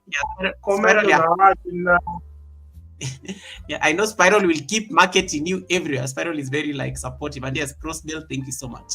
I'm still sorry I came late. Better late than never. No, you're not late, Spiral. We just arrived early. I always tell people that and they are always laughing. You are not late. We just arrived early. We just arrived early. You are not late at all. where is Spiral from? Spiral, you want to answer? Spiral is from the United States. Spiral is Wow. like, yeah. Spiral is like Crossdale. You know, when Crossdale was just a supporter, and then we pushed Crossdale to start a YouTube channel. So Spiral is just there, super supporter, by the way, super supporter. No, he doesn't upload content of his own, but he supports a lot of content creators. He's from Oregon, United States. No, start a YouTube channel and show us more about on Oregon. Because sometimes when you show us a different place, you become our lenses, and then we realize, Oregon is like this. Yeah, we can be in Oregon even when we are seated in Kenya and South Africa. We are in Oregon. Yes, that's the beauty of YouTube and digital media. Because normally, what used to happen in the past, it was only news channels that would show us different places in the world, and most of the time, it would be the negative side of a country. Yes, because bad news sells. So when we see it through an individual, even if they don't show their faces, we get to feel the place. I talked about African traveler. I learned a lot about Kenya and all the roads through the African traveler. I don't know why he's not active nowadays, but yeah, he did. And I was like, wow, one day I will need to visit Kenya. Whereas when I was growing up, it was a bit difficult to know more about Kenya.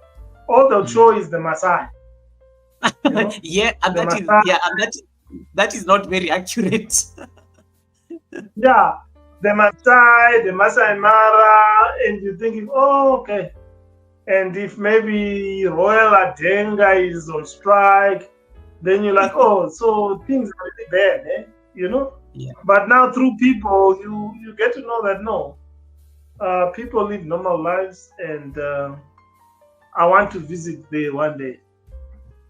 You're welcome. I'll be more than happy to, meet you when you are in Kenya.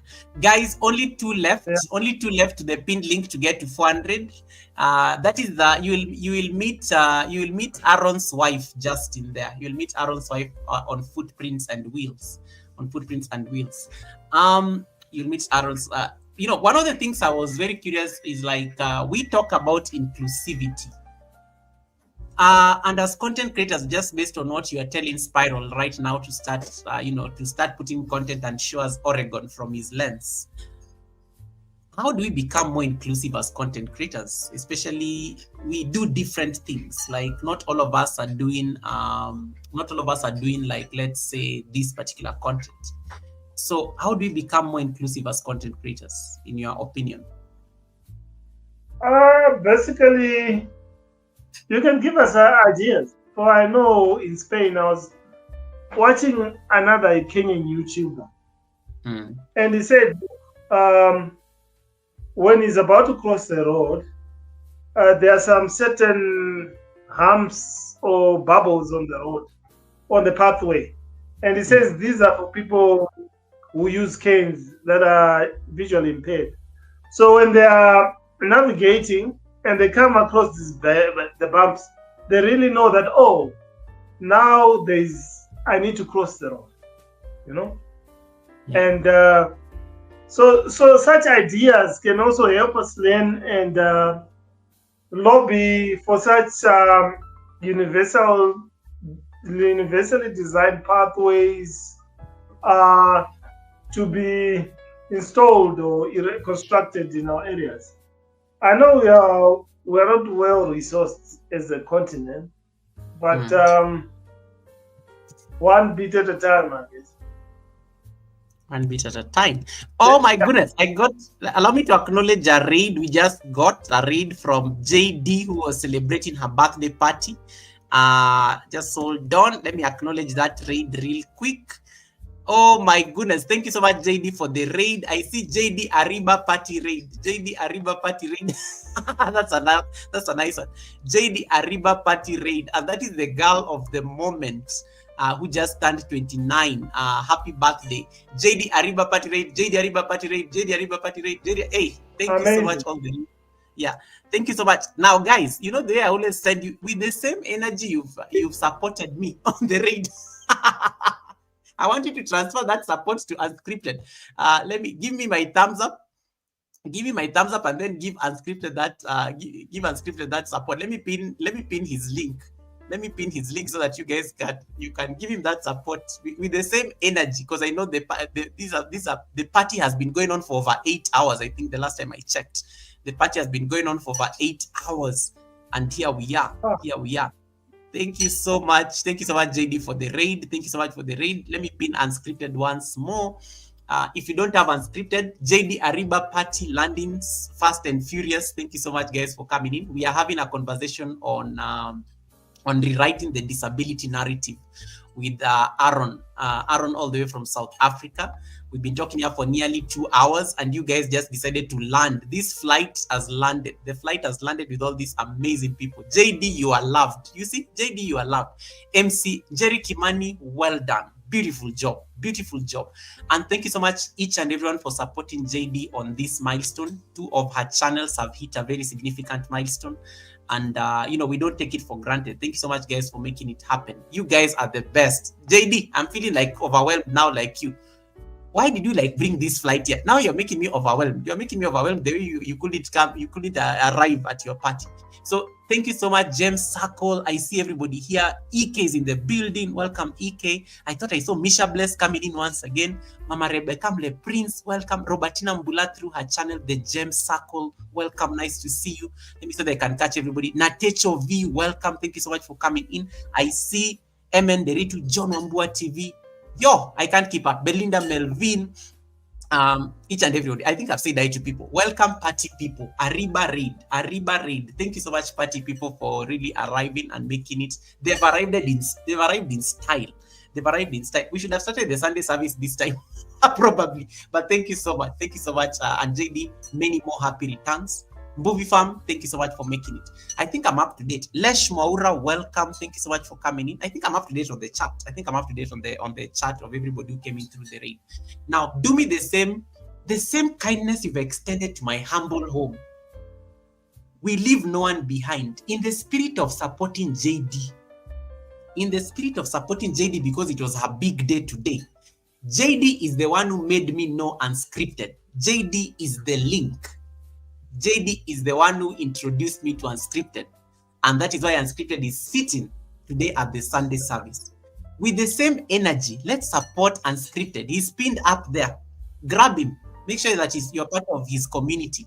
We have had a very insightful conversation here about inclusion, disability inclusion, interabled couples, the things the government needs to do just to make sure that we are more inclusive when it comes to our content creation. So with the same energy and love you've extended to Goga, JD is the one who made this link happen. JD is the one who made me meet unscripted, because had I not been on JD's chat, I wouldn't have seen unscripted.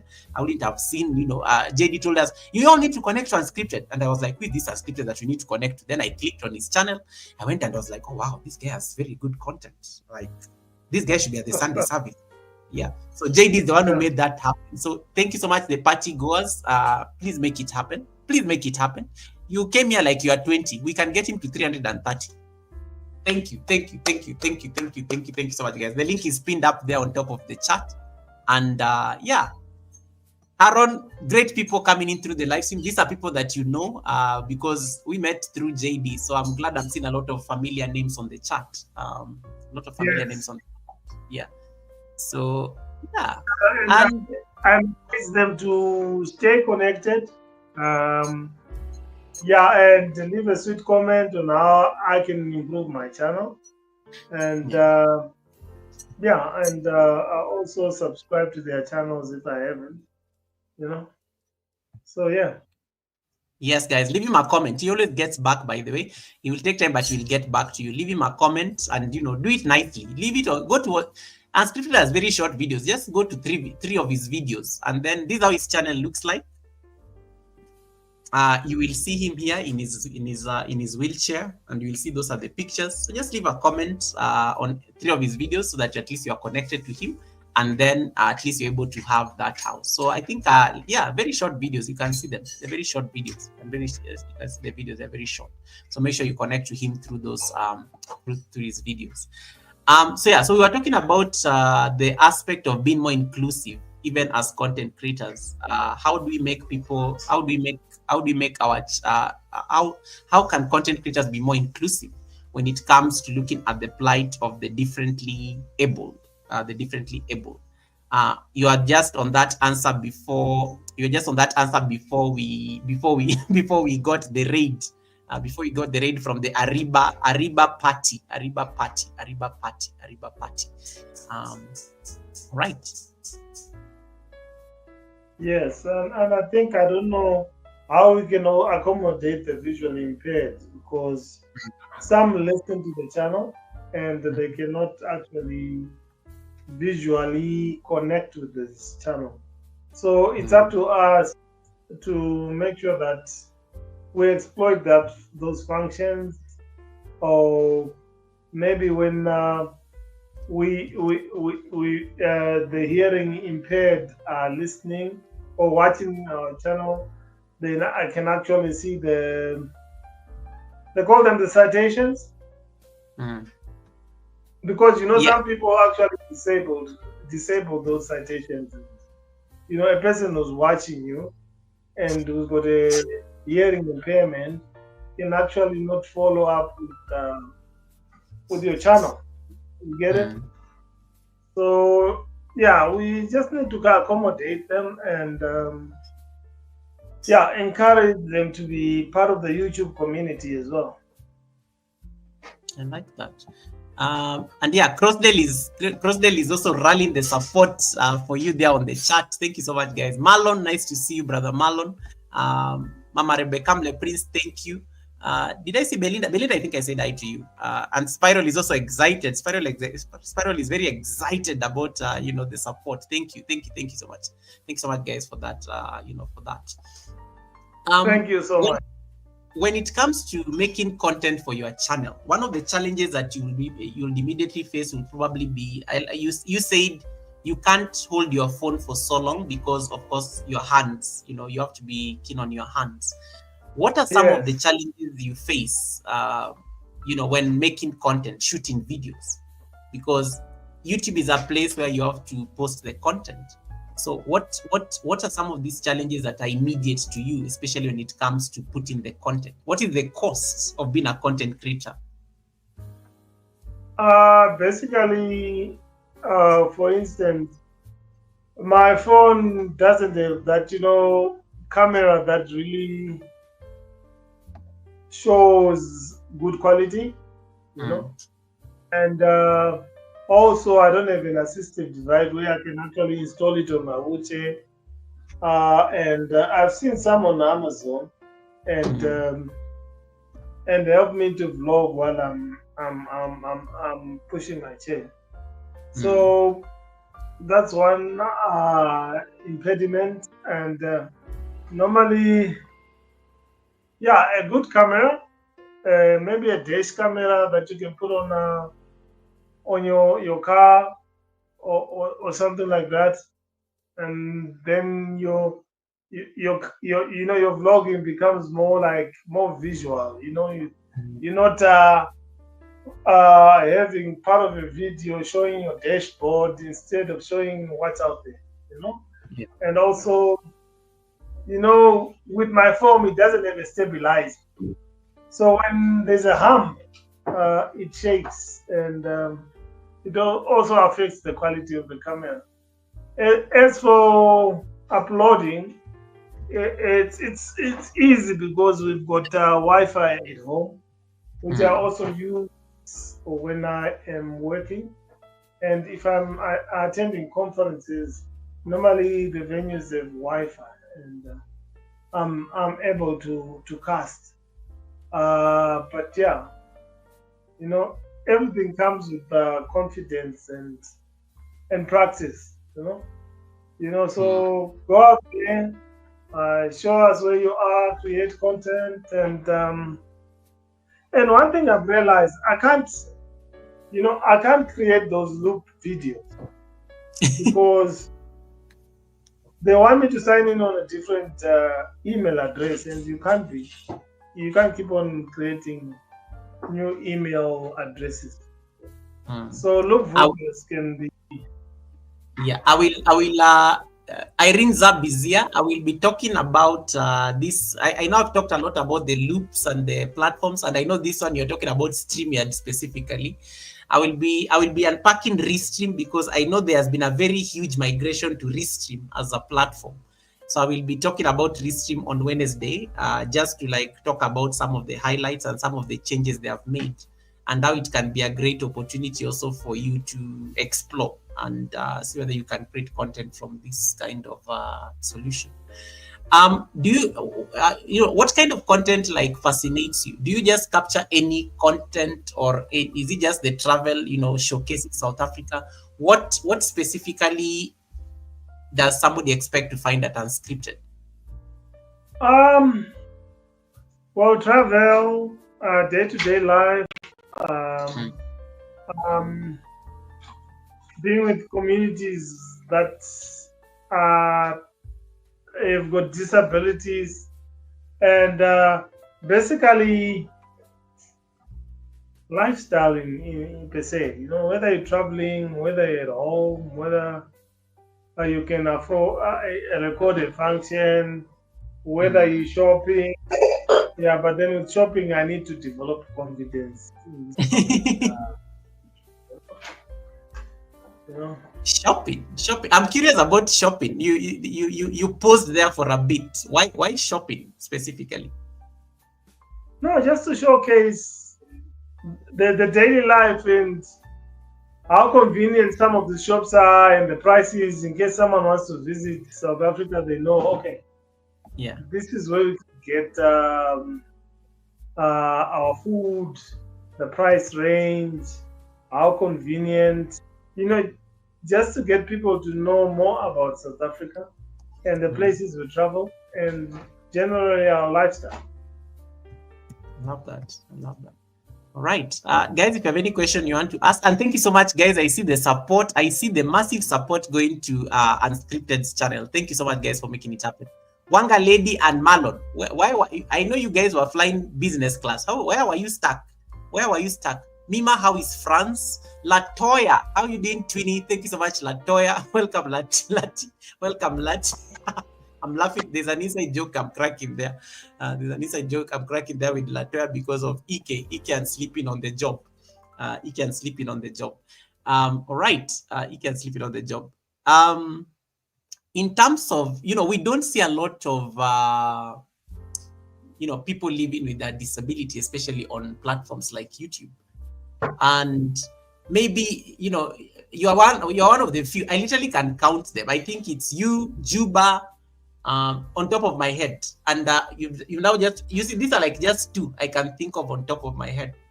I can't even finish counting my one palm. I can't finish. And that tells you an idea that probably we don't have a lot of persons living with disability, especially on platforms like this. And I like the conversation there, how do we make the platforms, for example, reach the people, the people who have visual impairment, the hearing, you just got me there, and it's I'm already just thinking about it, and I'm like, how do we get into that particular space? How do we get more of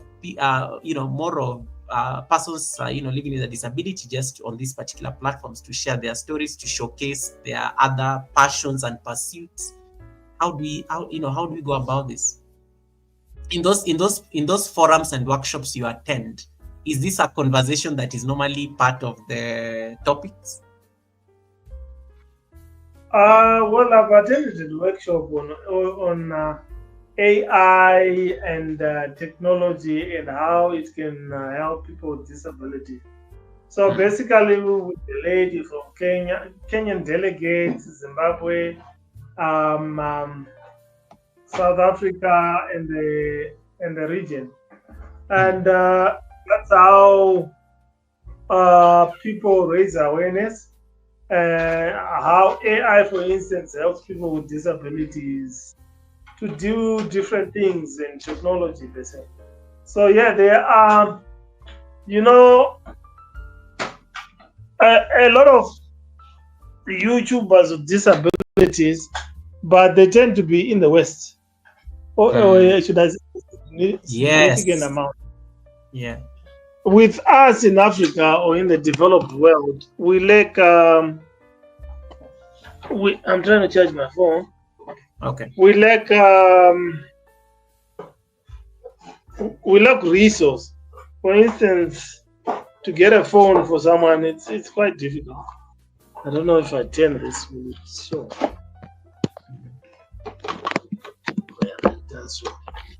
Sorry, I'm trying to charge my phone. Okay. That's much better. Yeah. So basically, yeah, things like Wi-Fi. You know, for someone who's not working or who doesn't have a means, it's actually difficult for them to upload content. You know.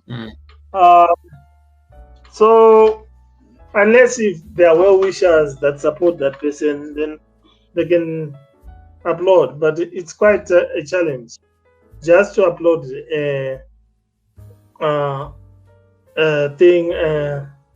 videos and also gain access to the internet. It becomes a challenge, particularly in Africa.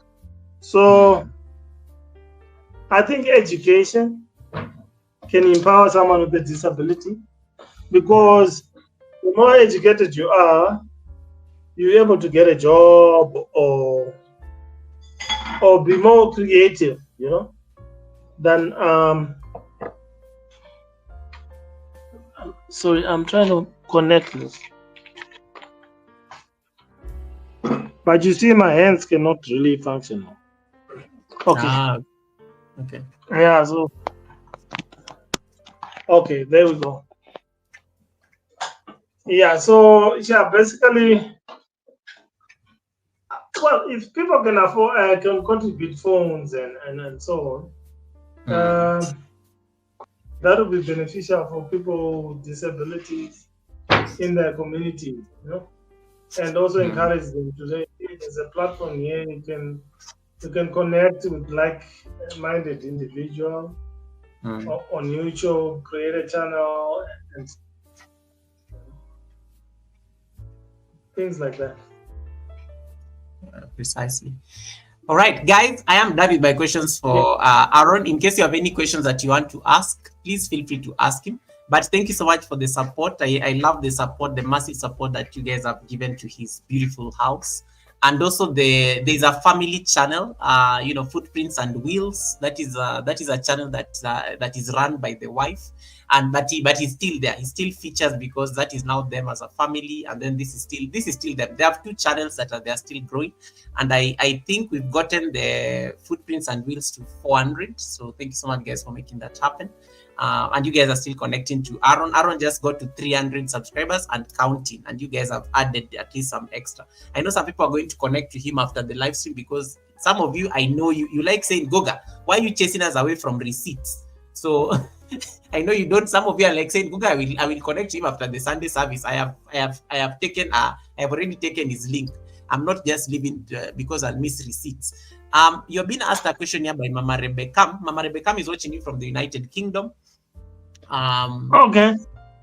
And she's asking you, and she was my MC at my birthday party celebration just 2 weeks ago. So Mama Rebecca Le Prince says, Mama Rebecca, or am I saying it correct? Am I saying it Mama or Maman? Maman. Is the public transport access system prioritized for you? Or you just need somebody to get access? He talked about this. He drives himself. He's quite independent. He drives himself a lot. But yes, I like this question about the public transport access system. This is actually an interesting question. Yeah, basically, public transport, they've got these new buses, but they are very few. The how train is very expensive or pricey to the ordinary man, but it's very accessible. And Uber has what we call Uber Assist, where you go onto their platform and then you just order an Uber Assist, so they know that they're picking someone who need assistance. Okay. So I don't know if Bolt has. Bolt is another e-hailing company. Yeah, but so, yeah, the How train is this high-speed electric train that we have. But it's still in around Johannesburg, but it's very accessible. I haven't been on it. Hopefully, one of these 5 days I will be, because my wife always says we need to go onto the How train. Yes, but, I love the How train, because it was always anytime I wanted to go from Wits in Joburg, from Bram to Rosebank, I always had to take a How train, and I know they have elevators and stuff. So I totally agree with Justine on this. Yeah, with me sometimes when I want to go to a new place, I first think of how accessible is it? Yeah. Where am I going to park before I go into the How train? But yeah, we will really, I think watch this space. We're going to vlog whilst on the How train, maybe to go to Pretoria. Yeah. And then you can have a feel how accessible it is. But that's actually good content. Yes, it is. But the only thing is, it comes at a price for someone who just relies on a disability grant, for instance. They might not be able to get in to pay the fees, because it's a high-end train. Yes. It goes to the airport. It moves from Sandton to Rosebank, from Rosebank to Pretoria, and you're actually right. It is those high-end neighborhoods. So you really have to have something that is taking you there. Tresha Woman, welcome. Tube Princess Amira, welcome. I welcomed all the raiders. Thank you so much for landing safely. I know you had left it running, but thank you so much. This is the beauty when you leave a laptop running, it just directs you here automatically. Thank you so much, guys, for that. JD Ariba Party Raid. Tube Princess and Tresha Woman, thank you so much. Thank you so much, guys, for coming in. We are supporting Unscripted. His link is pinned up there on top of the chat. He's my guest today and my co-host at the Sunday service.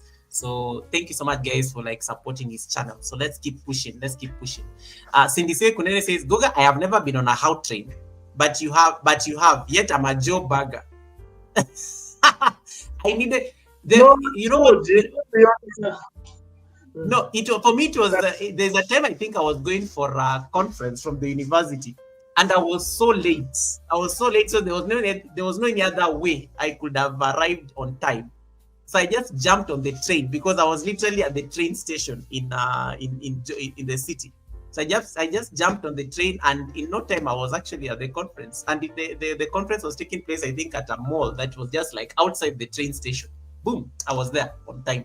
Since that experience, I kept on finding a reason to use that train for some reason, to go to Sandton and whatnot. And which How train did you use? I mean, which university did you study? I studied at Wits. Oh, so you're one of the bright students, eh? What do you mean one of the bright students? This is it's like my wife also went to Wits. So wow, she's a Witsy, nice. Yeah. So it ranges. I think it's the second or first. The best university. My wife is saying the best university in South Africa. So it's part of the Yeah. Yes. Yeah, we are very, we don't say it, but we are very proud. You know, we studied in the same halls as Nelson Mandela. That was my schoolmate. We can easily say it in a conversation, and you know, without even bragging. Yeah, Three but of yet people from Beats are very. They say they've got a lot of airs, you know. we And do, we when you just are don't. there, It gives you the and edge. then when, It gives, yeah, and when you are there trying to sell your product or give a public talk, they will tell you, "Are you aware that you're at VET? This is VET. It's not any other." oh my goodness. Anyway, you put me on the spot in my own live stream. But yeah, that was a good moment, and I'm glad that your wife and I went to the same university. So that's like that's insightful. It was a good experience, man. That was like, that university pushes you. Like, it was not easy to get that degree. Yeah, yeah. Wasn't easy. By the time you graduate and you walk across the platform to receive to receive that degree, you earned it. It was a lot of tears and sweat. So yeah, it definitely, there's something about it. There's something about it. The pressure was real. The pressure was Yes. real. Yeah, Yeah. that's good. Oh my goodness, Kina, thank you so much. I'm almost done with this conversation. So just as we finalize, what do you see at the future? What are your future goals? You know, for the channel. And what kind of impact do you really hope to create, especially as you keep making content at Unscripted? Well, basically, is to get, as the channel grows. Obviously, I want to monetize, and as the channel grows, get more assistive devices that can help me to vlog better quality videos and be more confident, be it on a public arena or at home. And yeah, to confidence. I think when I'm in the public, sometimes I lack the confidence. I lack the confidence, but yeah, I think with time, uh, I'll be able to do that. Yeah. So basically, I need what do you call it? There's this stand that you put under your wheelchair, and it helps you put your camera in front of you, and when you're pushing your wheelchair, then you can vlog as you go on. And you know, particularly when I'm not at home, I try to use my manual wheelchair as much as possible, because that way I'll be exercising, and you know, and I don't think people will look what I'm doing, because I mean they'll just It's you know, less. people, they'll just say, no, he's disabled, so he needs to have his phone near him. Yeah, I like that. I like that.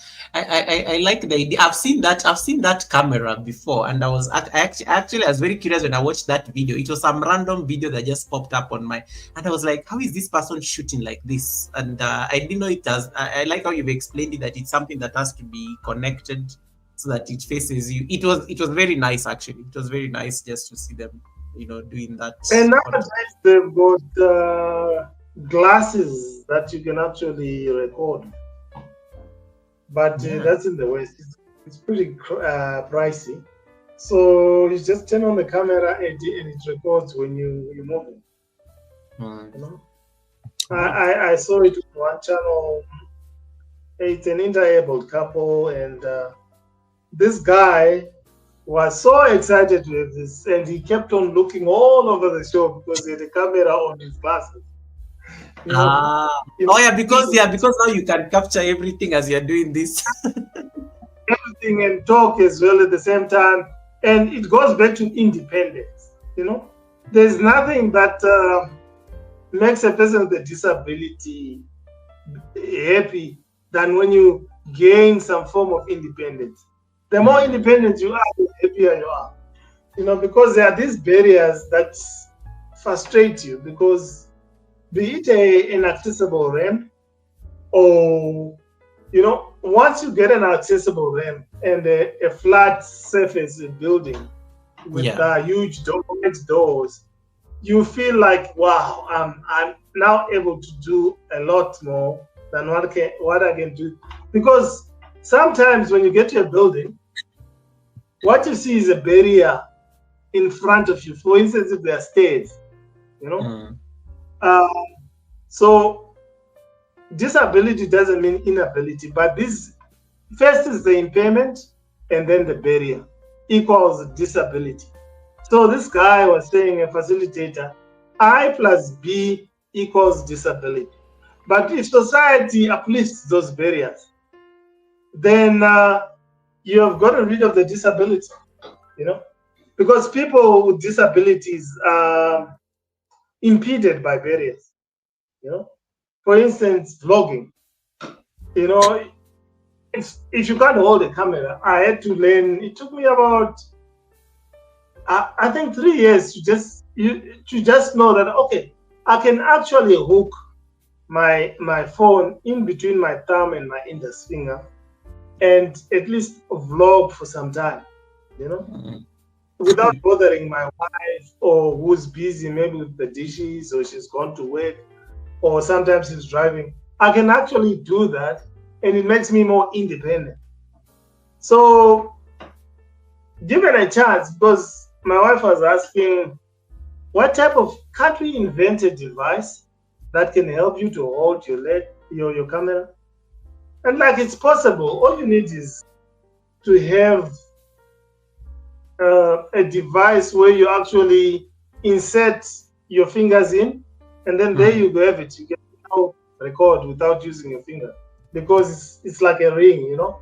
So maybe they're there, or they're still to come, you know. And yeah, so impairment plus barriers equals disability. Once you lift the barrier, then you don't have a disability, because you can now navigate your impairment. Once you have wide door, you know, in toilets, then it's easier for you to access the toilet, you know. Once you have a ramp, not just a ramp, but with an incline that allows you to push yourself, then you don't have to ask someone or a security guard to help you get into a building, you know. But what we lack in Africa are resources. We don't have resources in Africa. I'm trying to charge my battery, but I don't know. I'm left with 7%. So pardon me if it doesn't. No worries. I can. Don't worry. I'm actually almost done, so I can finalize something. I don't know why today it just decided. Yeah. All right. But it has kept you long, because we are past 2 hours actually. Past 2 hours. Yeah. Yes. You talked about. When you talk. Sorry, just carry on. Let me not interrupt your train of thought. Disability is actually my passion, because I've lived experience. So I don't have to learn it from someone. I just know this is how. These are the challenges we face. Actually, your life. It's actually you're living this life. It's what you wake up to every day. And you talked about messaging and independence. You keep referring to independence a lot. Yes. What is that message that you want to pass? To not just us who are connecting with you here on social media, but also just legacy. What is your message? Like, what is that message?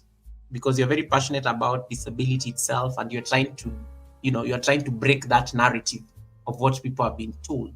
What is that message that you want to leave people with, at least in any platform or in any forum that you go to? What is that message that you don't want them to forget?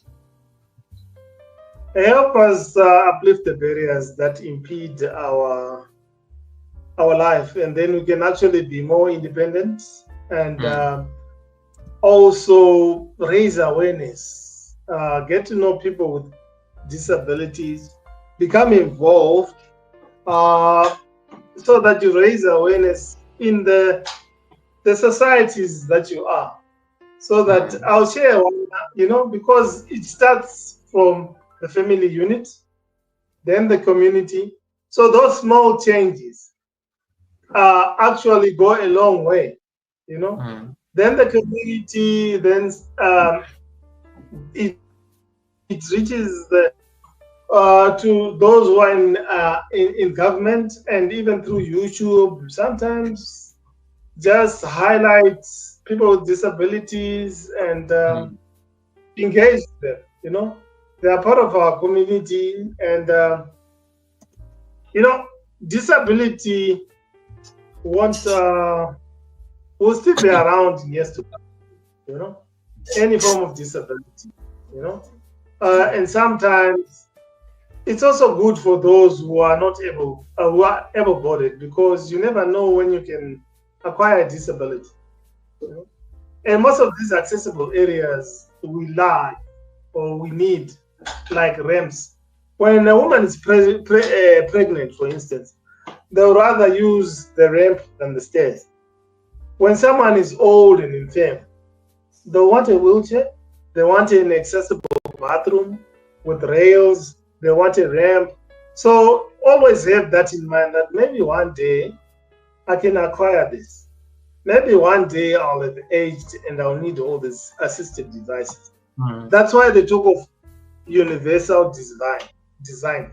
So in future buildings, just include universal design.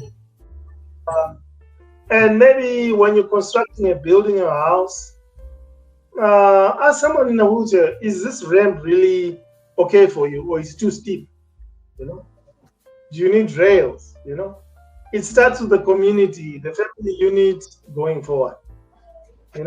Once you have accessible places from the onset, then it won't be expensive to reconstruct a building.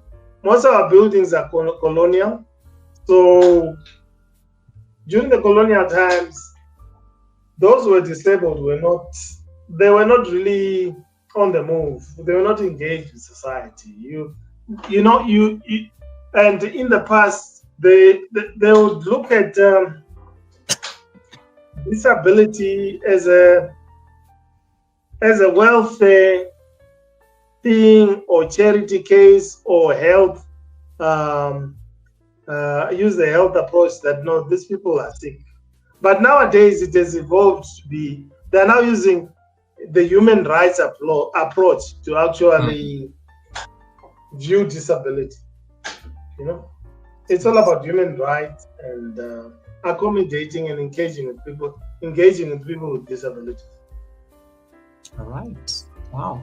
Jason and Gina, nice to see you. Cherinator.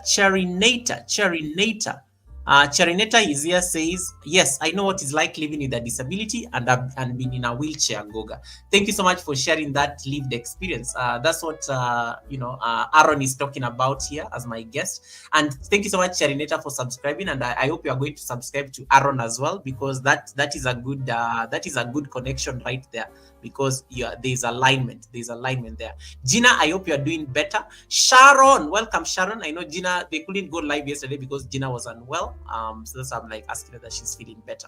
Sathi Global Concepts, nice to see you. Crooked Peach is in the building. Welcome, Peach. Nice to see you, CP. All right. Movie Farm sending hearts. Movie Farm, I think, is enjoying this topic. Like she's just like, hey, Goga, keep going. Yeah, so thank you so much, everyone who is just joining in and connecting to Unscripted, my co-host. We are talking a lot around rewriting the disability narrative, and just towards the tail end of the conversation. And I thank you so much to everybody who has connected to Unscripted. If you don't know who Unscripted is, the link is pinned there on top of my chat. Just click on that link, and then it will take you directly to his channel. Watch at least 3 videos. Leave some very nice comments so that it can stick. So that when he goes live anytime in the week, and when he drops a video talking about the everyday life of a quadriplegic, you're able to get notifications. Okay, so that is the importance of like watching the 3 videos so that your subscription can stick, and then you'll get to see him when he goes live, or when he uploads any video, or when he posts any content. You'll be able to be part of the first people who gets to see that channel. So I think I've shared the channel. You guys can see it on the screen there. So small there. You can see it there on the screen. Yeah, do it. And Stephen, my final questions will be then, your closing thoughts generally. And the closing thoughts, I'm going to put you on a solo layout. so that you can just like wing it. And as you're doing the beauty when you're speaking to a lawyer, lawyers have this way of they actually just synthesize everything you ask them. And I like how, as Clifton is one of the most interesting guests I've ever had on the live stream. I ask him like 3 questions and he can answer all of them in a response. There's a way lawyers just think, and there's a way they compartmentalize the answers very well, as if they're in court. This is what happens when you always appear before a judge. I guess it comes to the profession. So, in your closing thoughts and in your, in your final remarks, as we come to an end, I want you to just reflect on your collective experience as a quadriplegic. For the you said over 20 years, living with a disability. What is that one key lesson that this has taught you? Like there's, they always say that there's always something that happens in your life and it becomes a turning point. And they always say everything happens for a reason. Maybe you'll by now you'll have been an agricultural economist, but now I see you in platforms where you are really advocating for this, disability rights. And maybe the story would have been different had that accident not happened over 20 plus years ago. So what is that one thing that this journey has taught you? It has taught me that one should never give up, despite the challenges you might face. Yeah. You might be living with a condition hidden or something that people can see, or just any other challenge you might face in life. So the best way is just remain positive, keep on moving forward. Do not isolate yourself, no matter how people might view you, but it's your life, and you have been gifted by the Almighty. So you just have to live your life to the fullest. Try to succumb the challenges that you might face in life, and also be a better person to the community that you live in. Challenges are there, and whether you're disabled or not, but you should always keep hope alive. That way, you never know where it might take you. Now I'm speaking to Goga from Kenya because I kept hope alive. Like I said, I once lived in an independent living center. Yeah. People with wheelchairs. But most of them just give up on life. They're there, they smoke, drink, and they just go on a downward spiral, so to speak.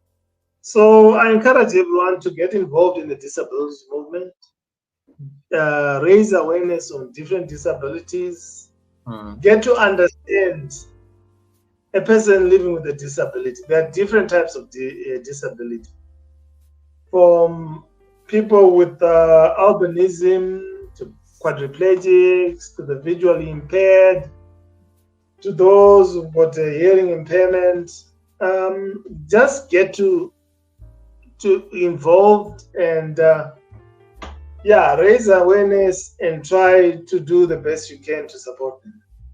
It's not easy at times because we don't have the resources, but be that support, even if it means just raising a plight of someone with a disability in your area on your YouTube channel. You never know. Someone might be watching and say, look, I really want to support that blind guy. Maybe I can give him a cane. That guy without a wheelchair, maybe I can. My grandma used to have a cane. Now she's a wheelchair. Now she's normal. Maybe I can donate it to him. Things like that. I like what you said about keeping hope alive. One of my, before I became a yoga instructor, one of my best teachers was a person living with, they could not hear, they were deaf. So imagine this lady is the one who made me actually think of going to yoga school. I literally have the ability to hear, I can speak, She was teaching me yoga, and she used to like make me sweat in a yoga studio. I used to dread her classes without using her voice. It was the most amazing thing. She was just using signals and telling me what to do, and that for me right there was a shift. There was a total shift that a disability Yeah. is not an inability. And so I like what So you say about keeping hope alive. It's powerful. It's powerful. thank you so much. Yeah, it's powerful. My get on 5%. I don't know why it's not charging all of a sudden. Yeah, don't worry, I am done. I'm just going to now ask you to look at the camera directly, and then rally the last call for people to subscribe to your channel, and then we can release you. You've been here long enough. I thought you would even stay less, but you've been hanging out with me for 2.5 hours, and I don't take it for granted. So I'll put you on solo layout. Rally that support to your channel. The link is pinned there. Market yourself. Well, hi, my dear subscribers, viewers. I'm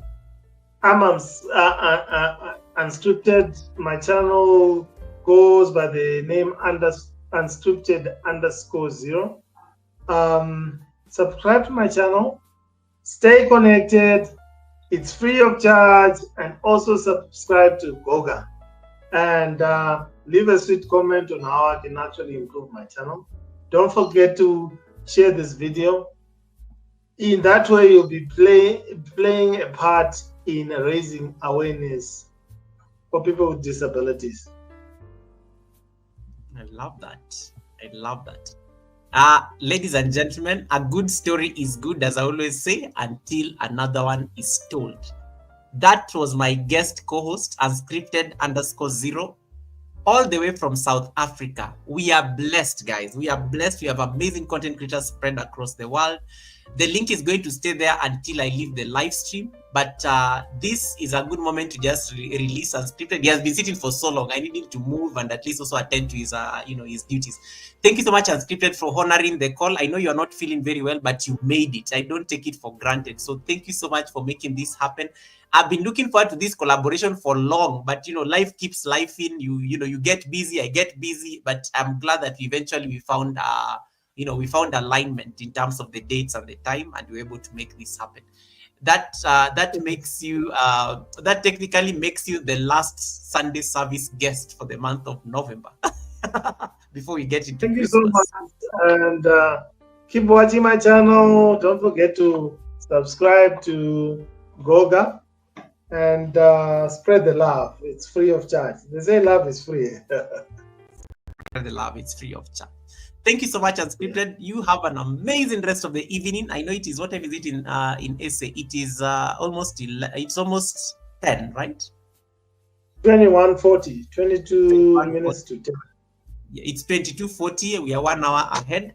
Thank you so much for this. I don't take it for granted. May you have an amazing time. We will keep seeing you. We need to see more content, but I will talk to you privately. I have your private contact. I will talk to you privately on what I think I need to see more on the channel. So that at least we can get you at least to that milestone real quick. Okay, no, that's super. All right. Thank you so much. Have a lovely one. You're reading a quote by, Brianna Wiest. She says, sometimes you get what you want. Other times you get a lesson. A lesson in patience, a lesson in timing, a lesson in alignment, a lesson in empathy, a lesson in compassion, a lesson in faith, a lesson in perseverance, a lesson in resilience, a lesson in humility, a lesson in trust, a lesson in meaning, a lesson in awareness, a lesson in resistance, a lesson in purpose, a lesson in clarity, a lesson in grief, a lesson in beauty, a lesson in life. Either way, you win. I love how that's how the affirmation ends. Sometimes you get what you want. Other times you get a lesson in patience, timing, alignment, empathy, compassion, faith, perseverance, resilience, humility, trust, meaning, awareness, resistance, purpose, clarity, grief, beauty, and life. Either way, you win.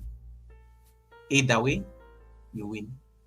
Ladies and gentlemen, it was amazing having you guys at the Sunday service. I don't take it for granted. Thank you so much for that. Thank you so much for the gift of fellowship. Thank you so much for the gift of community. May you have an amazing lesson about these lessons. May you win this week as we come to the final week of November.